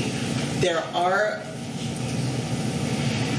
thinking even bigger, this isn't where I would start, but even looking at, there are subscriptions that, for example, colleges sometimes subscribe at a cheaper rate to Uber or Lyft for their students, and the students get a certain number of rides each semester at a cheaper rate than the full rate. So that's something potentially even to look into, but that involves dealing with Uber and Lyft as corporate entities. So, but I think there's lots of outside the box thinking we can do. Yeah. Okay. Well, the work continues, but I think so far we're on the right track. Yeah. So we at least have a start. I'll sort of do a little more research. I'll outline what some of the initial options seem to be. Good. And bring them back to you all, and as well as to the Elderberry Express, because again, in terms of for the senior part, I don't want to step on their toes around volunteer recruitment, but they seemed very happy to get help. Good. So the major needs, Stephanie, seem to be not just drivers, but also front office staff as well to handle incoming phone calls. The front office, and that's where they were a little bit divided. Some of the board members were like, yes, if we had more money, we could expand that 3 hour a day position. But then there were other people who said, no, the person who currently holds that position is not interested in expanding the hours, and they apparently have tried sharing that position before, and it didn't work well. So it was, I didn't get a clear sense from them, but at this time they were not requesting more funds. I feel like their volunteers too have dropped substantially within the last 2 years. Yes, in fact, they said... I want a huge drop off. Yes, they said that they almost shut down last winter because of the lack of volunteers. Yeah. Which, There's been a lot of changes, yeah. Did they say why, as far as that people move, or...? It's an issue that every volunteer organization is facing, no matter what they do, is we have fewer volunteers available for this type of ongoing commitment. Gotcha. And especially because the hours are weekdays from 9 to 3.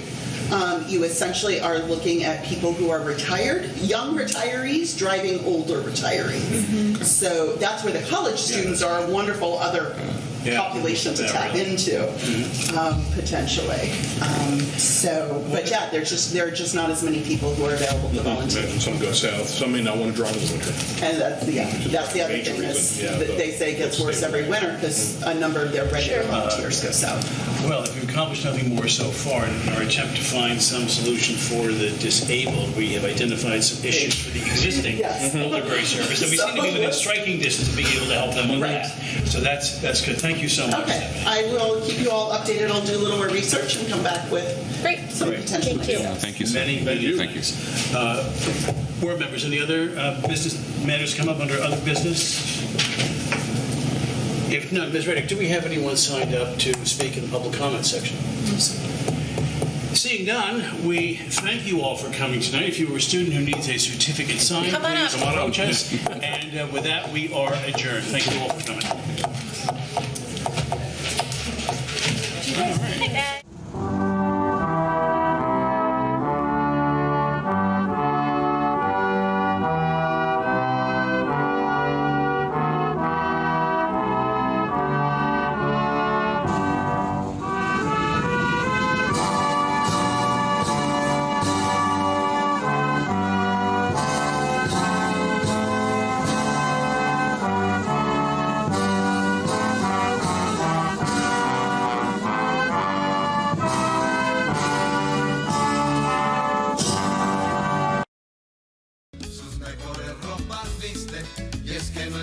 no existe, grande, chico, alegre o triste.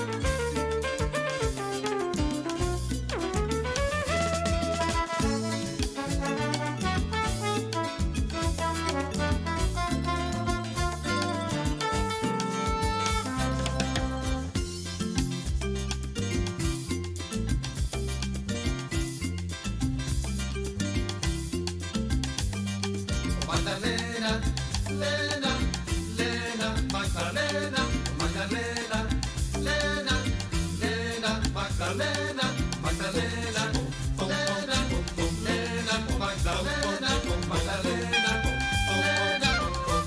Lena, Magdalena, Magdalena,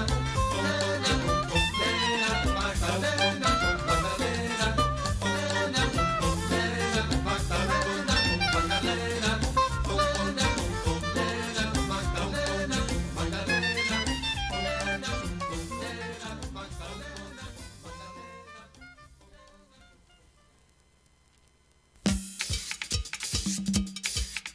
Oye, chica, vamos a comernos un mantecadito.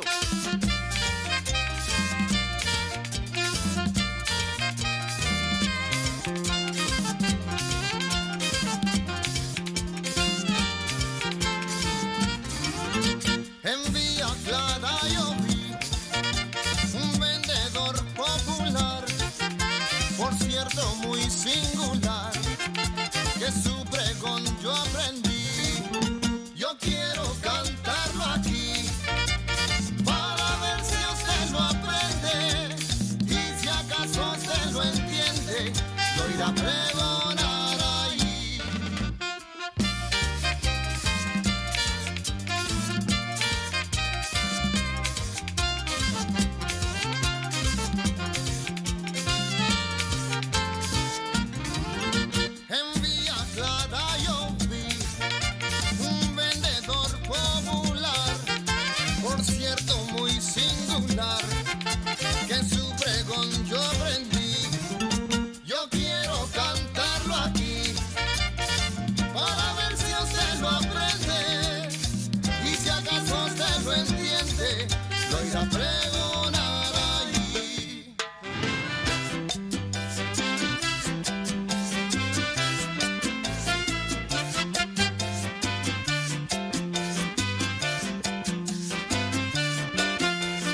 Escucha usted la esencia del guaguancó. Escucha usted la esencia del guaguancó. La tumba que ya te llama y el tambor que la reclama y un coro que dice así. Y un coro que dice así.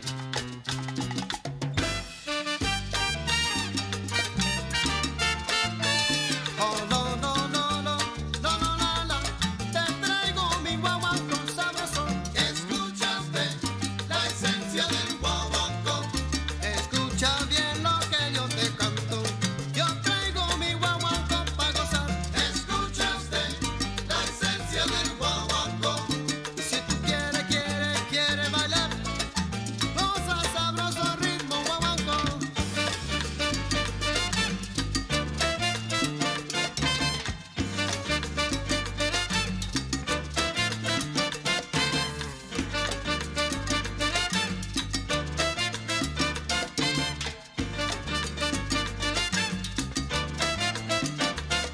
Escucha usted la esencia del guaguancó. Escucha lo que estoy entonando. La esencia te está llamando. Escucha usted la esencia del guaguancó. Oh, no, no, no, no, no, no, no, no. La esencia del guaguancó es el sabor. Escucha usted la esencia del guaguancó.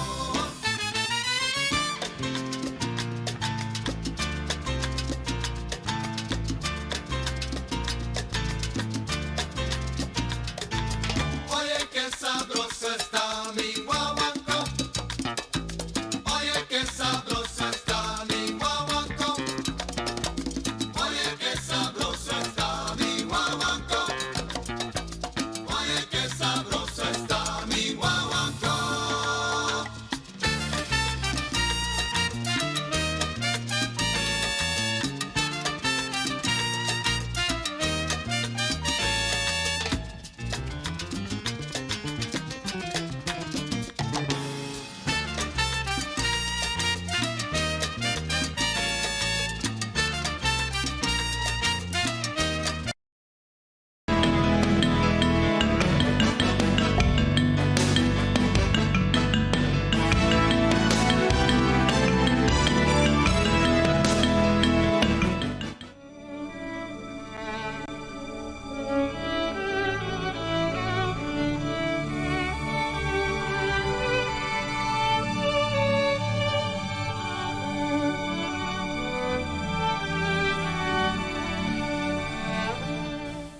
Hello, Teresa Willett here. On behalf of our local access television, Channel 12, it is an honor and a privilege for me to invite you to join us each week for our program, God with Us, a faith-centered program which is intended to reach out to the homebound, those who are unable for one reason or another to get to church, and those who hunger for more faith enrichment in their lives. East Rochester's Channel 12 has invited the leaders of our East Rochester Association of Churches to participate in this sharing of God's Word on a rotating schedule. We are very fortunate in East Rochester to be a part of a community which enjoys both freedom of religious expression and which celebrates a diversity of beliefs. This program is a celebration of our faith in God with Us in East Rochester. Indeed, we recognize that we are particularly fortunate to have an association of churches which collaborates so wonderfully throughout the year. Now, as representatives from our churches, bring a message of faith and hope into our homes. We give thanks to God, for truly we are blessed.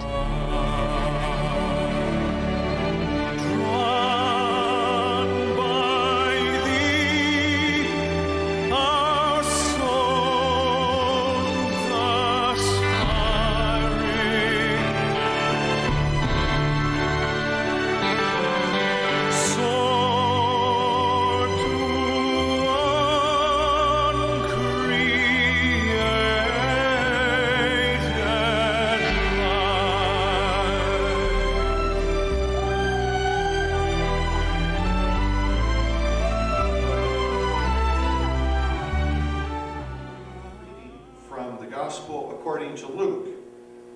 1st chapter, verses 5 through 19. When some were speaking about the temple, how it was adorned with beautiful stones and gifts dedicated to God, Jesus said, "As for these things that you see, the days will come when not one stone will be left upon another. All will be thrown down." Then they asked him, "Teacher, when will this be? And what will be the sign that this is about to take place?" And he said, "Beware that you are not led astray. For many will come in my name and say, 'I am he,' and 'the time is near.' Do not go after them. When you hear of wars and insurrections, do not be terrified, for these things must take place first, but the end will not follow immediately." Then he said to them, "Nation will rise against nation and kingdom against kingdom. There will be great earthquakes, and in various places famines and plagues, and there will be dreadful portents and great signs under heaven. But before this occurs, they will arrest you and persecute you. They will hand you over to synagogues and prisons, and you will be brought before kings and governors because of my name. This will give you an opportunity to testify. So make up your minds not to prepare your defense in advance, for I will give you words and a wisdom that none of your opponents will be able to withstand or contradict. You will be betrayed even by parents and brothers, by relatives and friends, and they will put some of you to death. You will be hated by all because of my name, but not a hair of your head will perish. By your endurance, you will gain your soul." As we draw to an end this liturgical year, we begin to experience far and away, nearly invisible, the faint wisp of Advent. Eagerness opens us up to every wolf dressed in sheep's clothing. Now, not all wolves know that they are wolves. And likewise, each of us can become wolves and not even know it. Think of all the promises that have been made that lock us into this present age. Promises like church revitalization, leadership development, church growth, small groups, even capital fund drives. To which Jesus proclaims, "As for these things that you see, the days will come when not one stone will be left upon another. All will be thrown down." All of which is not to say that some of our labors in this age are not without merit. We need to hold fast to our commitments.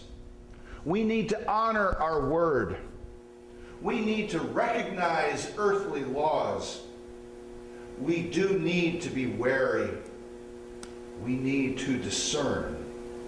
And we must remain vigilant. Beware, Jesus warns us, that you are not led astray. For many will come in my name and say, "I am he," or "the time is near." Do not go after them. Now, wolves will talk a good talk about preparing for tomorrow, but do not be fooled. They intend to eat you for lunch. Wolves want your money. That is of this world. Wolves want your support. That is of this world. Wolves want your heart. In this world, they will tear it out, right out of your chest, if you let them. Who then are we to heed? Watch for the prophet, the one who comes to prepare the way for Messiah. Watch for the world the Messiah will usher in. Prophets don't want your money. They don't want to take anything from you. They want to give to you. They want your attention. They want you to be aware of what is going on around us. Pay attention, Jesus says, to wars and insurrections. Be aware of earthquakes and famines and plagues. Know that when you are arrested, when you are persecuted and killed, it is only an earthly death, because not one hair of your head will perish in the eternal kingdom of God. Beware. Be alert. Be strong. The happenings of this world, they're not coincidental.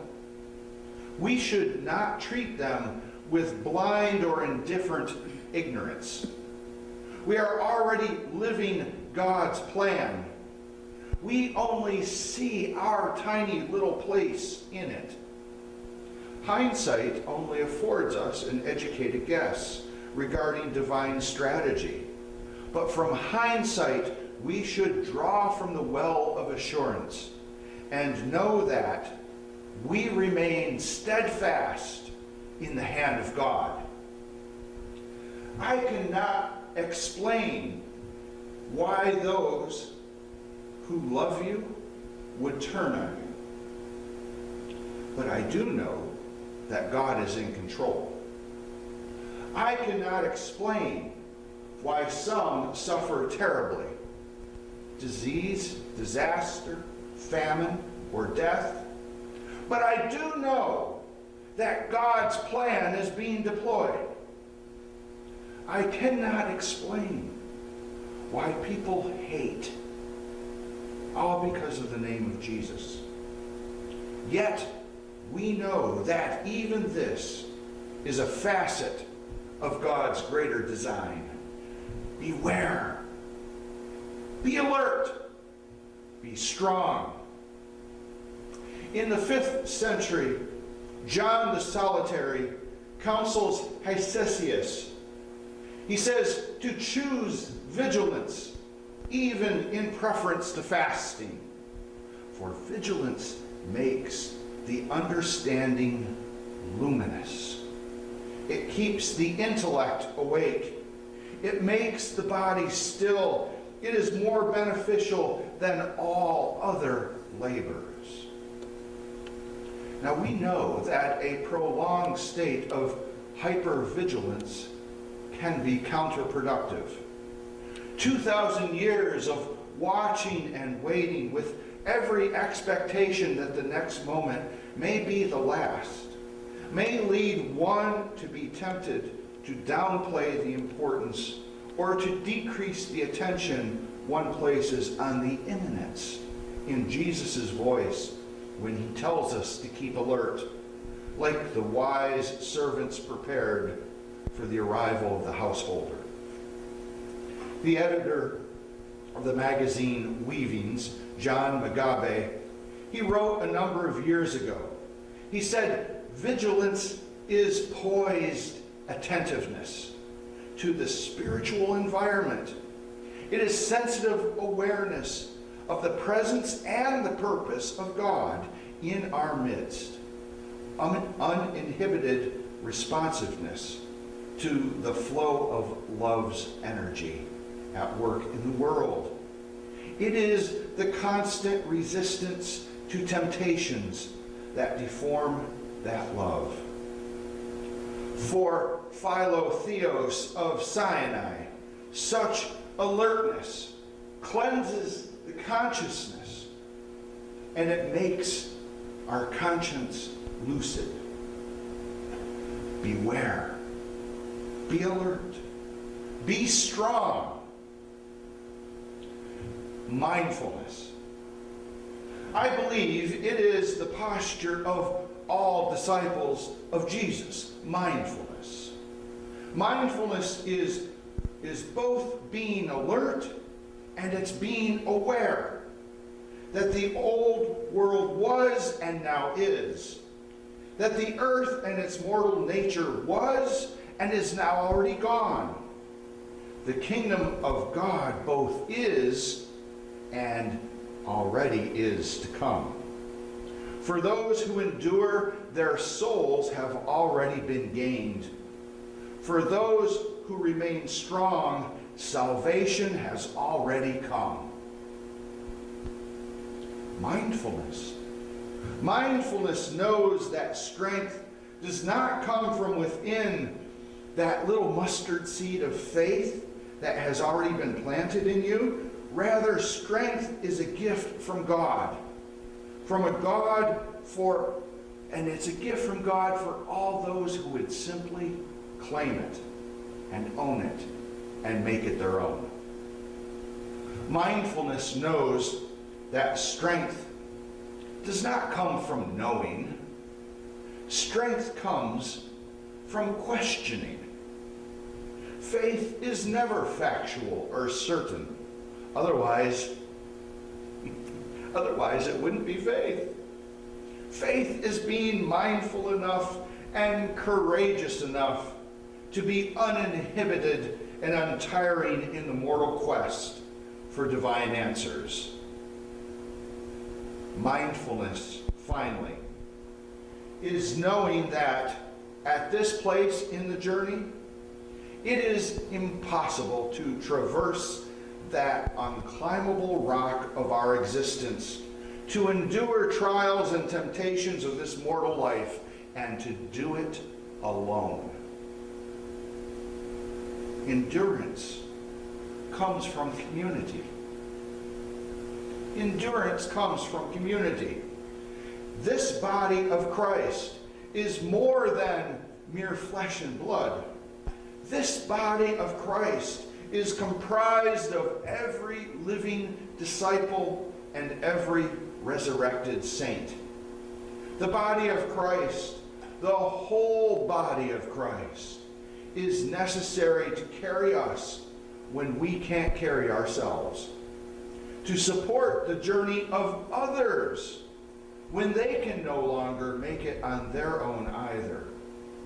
It is in order to bring each and every one of us to that circle around the heavenly throne when every soul is gained and all former things will have been passed away. Beware. Be alert. Be strong. Beware, my beloved, that you're not led astray. Be alert, dear members and friends of the East Rochester community. Be mindful of the signs, believing that this is according to God's greater plan. Be strong, disciples of Jesus. Band together, and you will endure. And when these days of dualism come to an end, with only the heavenly realm before us, you will gain your souls. Of this, we can be assured. Amen.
tenerte muy cerca, mirarme en tus ojos, verte junto a mí. Piensa que tal vez mañana yo ya estaré lejos, muy lejos de ti. Bésame, bésame mucho, como si fuera esta noche la última vez. Bésame, bésame mucho, que tengo miedo perderte, perderte después.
The following is an audio recording of the East Rochester Senior Golden Notes Choir Group.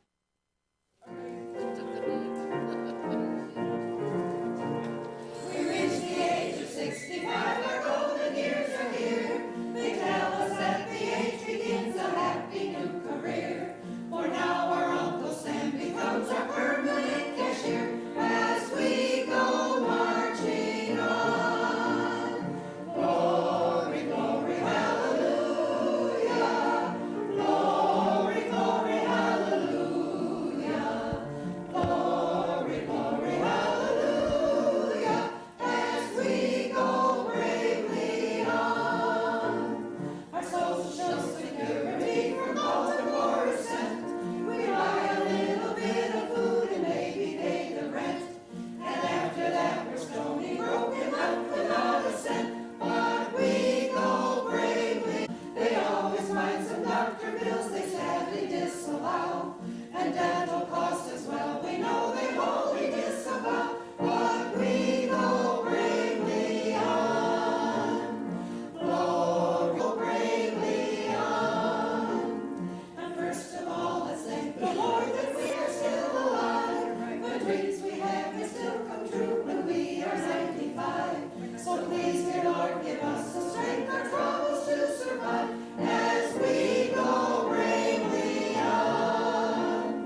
You are listening to the East Rochester Senior Golden Notes Choir Group.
Flag.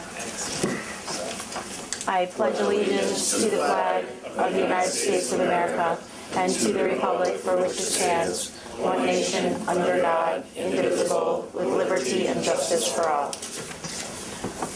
All right. Is there a motion to adopt the agenda? So moved. Second? Second.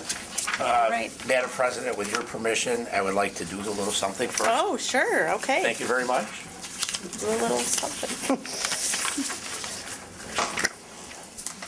Is this on, Greg? Yep. Okay. As everybody knows, this is School Board Recognition Week, and we would like to take a few moments to recognize a group of people who give up many Tuesday nights, put up with my weekly updates, and do a number of things for the betterment of the school district and community. So I'd like to read a proclamation that was signed by our Governor Cuomo. Whereas each year School Board Recognition Week is observed by more than 700 school boards in school districts throughout the Empire State, and whereas our state's public education system is designed to meet the educational needs of all children and to empower them to become competent, productive contributors to society in an ever-changing world. And whereas members of our local school boards are dedicated to children, learning and community, and devote many hours of service to elementary and secondary public education as they continually strive for improvement, excellence, and progress in education, recognizing that all children can be successful learners, especially when education is tailored to the individual needs of the child. And whereas local school board members are strong advocates for public education and are responsible for communicating the needs of the school district to the public and the public's expectation to the district by working closely with parents, educational professionals, and other community members to create the educational vision we all hold for today's students and those in the future. And whereas the members of the New York State local school boards respond to the educational needs of the communities they serve and help ensure the solid foundation of our school system.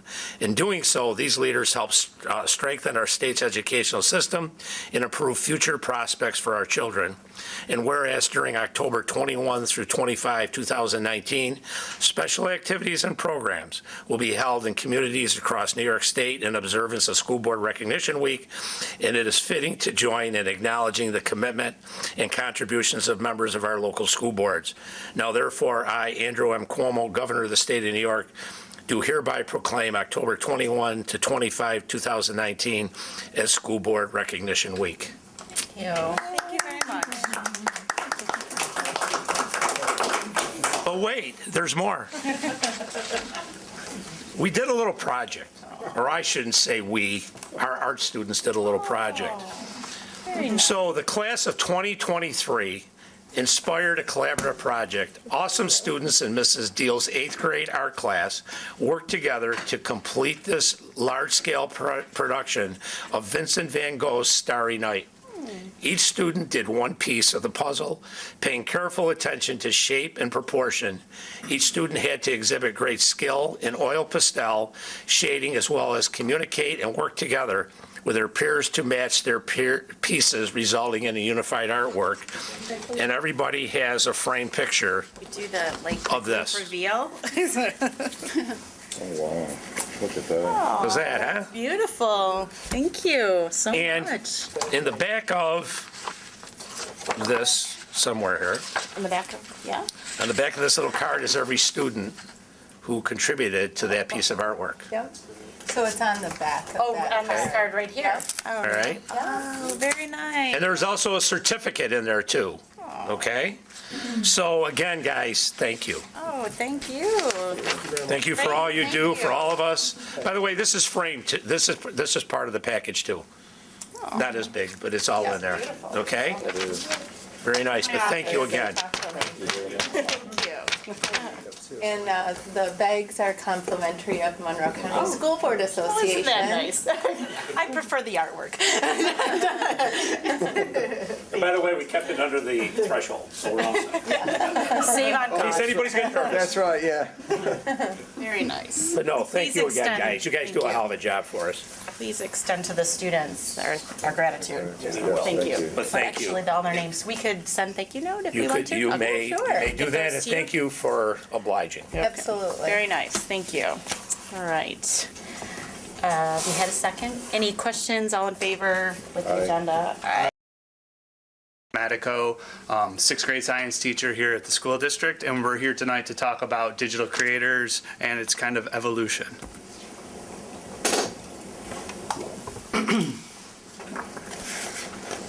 As Taj and I began to develop our path for the development of this course, we kind of came up with some goals that we wanted to keep in mind. One of our main goals was we wanted to teach the practical digital skills to for students to be able to communicate and create, for future educational endeavors as well as in work and in life. We wanted to create opportunities for digital collaboration and shared decision-making for students. We wanted to help to develop and create a culture of responsibility, especially when it comes to use of technology, which is every day. But kind of the roadblock was some students would receive it in the beginning of the year, and some students would receive instruction, the fourth marking period of the year. So as a content area teacher, it was kind of difficult because everybody was on a different page. So year 2 of it, it was taught as a 20-week class, and it was taught every other day opposite of gym or phys ed. And we kind of had the same roadblock. Some of the students were receiving instruction, core instruction, in the beginning of the year, and some weren't receiving that instruction till the end of the year. The curriculum was based on proper physical. This together, we looked at quite a few different things, and one of the things I think that's key is we're looking at the computer as something to create with. Really, it is a 21st century paintbrush. It really gives the kids a lot of ways to design and show what they know. This is not my quote. I linked to the quote that is actually related to the article associated with it. But it really does that is kind of one of the ways we have framed that as we've looked at the course. We're looking at 4 key areas as it relates to the use of the technology in and out of the classroom. The first 2 are really the digital citizenship and computer skills. We knew that those were things that were done in the past and still needed to continue happening today. We also wanted to expand upon that. Some of the things related to how the computer operates and how it actually works, and kids kind of uncovering that. We wanted to get them involved in computer programming, so that they would understand that they could make the computer do something and not just become consumers of the technology, but they can be creators with the technology. We also looked at it from the perspective of, digital fabrication or digital design. So a lot of middle-level jobs have now gone to CAD, CNC, and things of that nature. We now have the tools that are cheap enough and accessible enough for kids to really be able to explore that stuff and understand how technology-dominated world, including understanding essential features of digital technology, the why and how they work, and how they communicate with and create with these technology tools. So we really feel like looking at these 4 concepts, and that computer as a paintbrush, really will help us have helped us informing that. We've used 2 sets of standards because the state standards weren't there yet. Both of these have been referenced in the state standards. The first is the ISTE standards, the International Society of Technology and Education. And we really want the kids to, again, be digital citizens, global collaborators, creative communicators. So we're trying to use these as guiding principles as we create the curriculum and look at it. Andy and I are working together. We add and see the entire 6th grade class in the 4-day cycle. We really look at this as a way to extend the core curriculum areas to give an additional 40 minutes of potential time to focus on projects that they're working with. So not only can the core classes start a little bit earlier into their instruction, but we're hoping to actually create bridges out to the core areas in the 6th grade. So if students are working on a particular project for science or English, or they come to your class and continue working on that project using technology as a... Correct. Even to the point of even some of the projects about this, he was really about the core teachers are spending a significant amount of time. So we were spending close to the first month of school getting students familiar with Google Classroom, working with Google Docs to produce work for their classes, submitting assignments, teaching them the basic concepts of digital citizenship and collaborative documents, and interacting within a document without interfering with somebody else's work. So what we've kind of done is address that probably within the first 4 weeks of the school year. So now the teachers are having more time to focus on their core concepts, and then we're starting to branch out, and I'm trying to say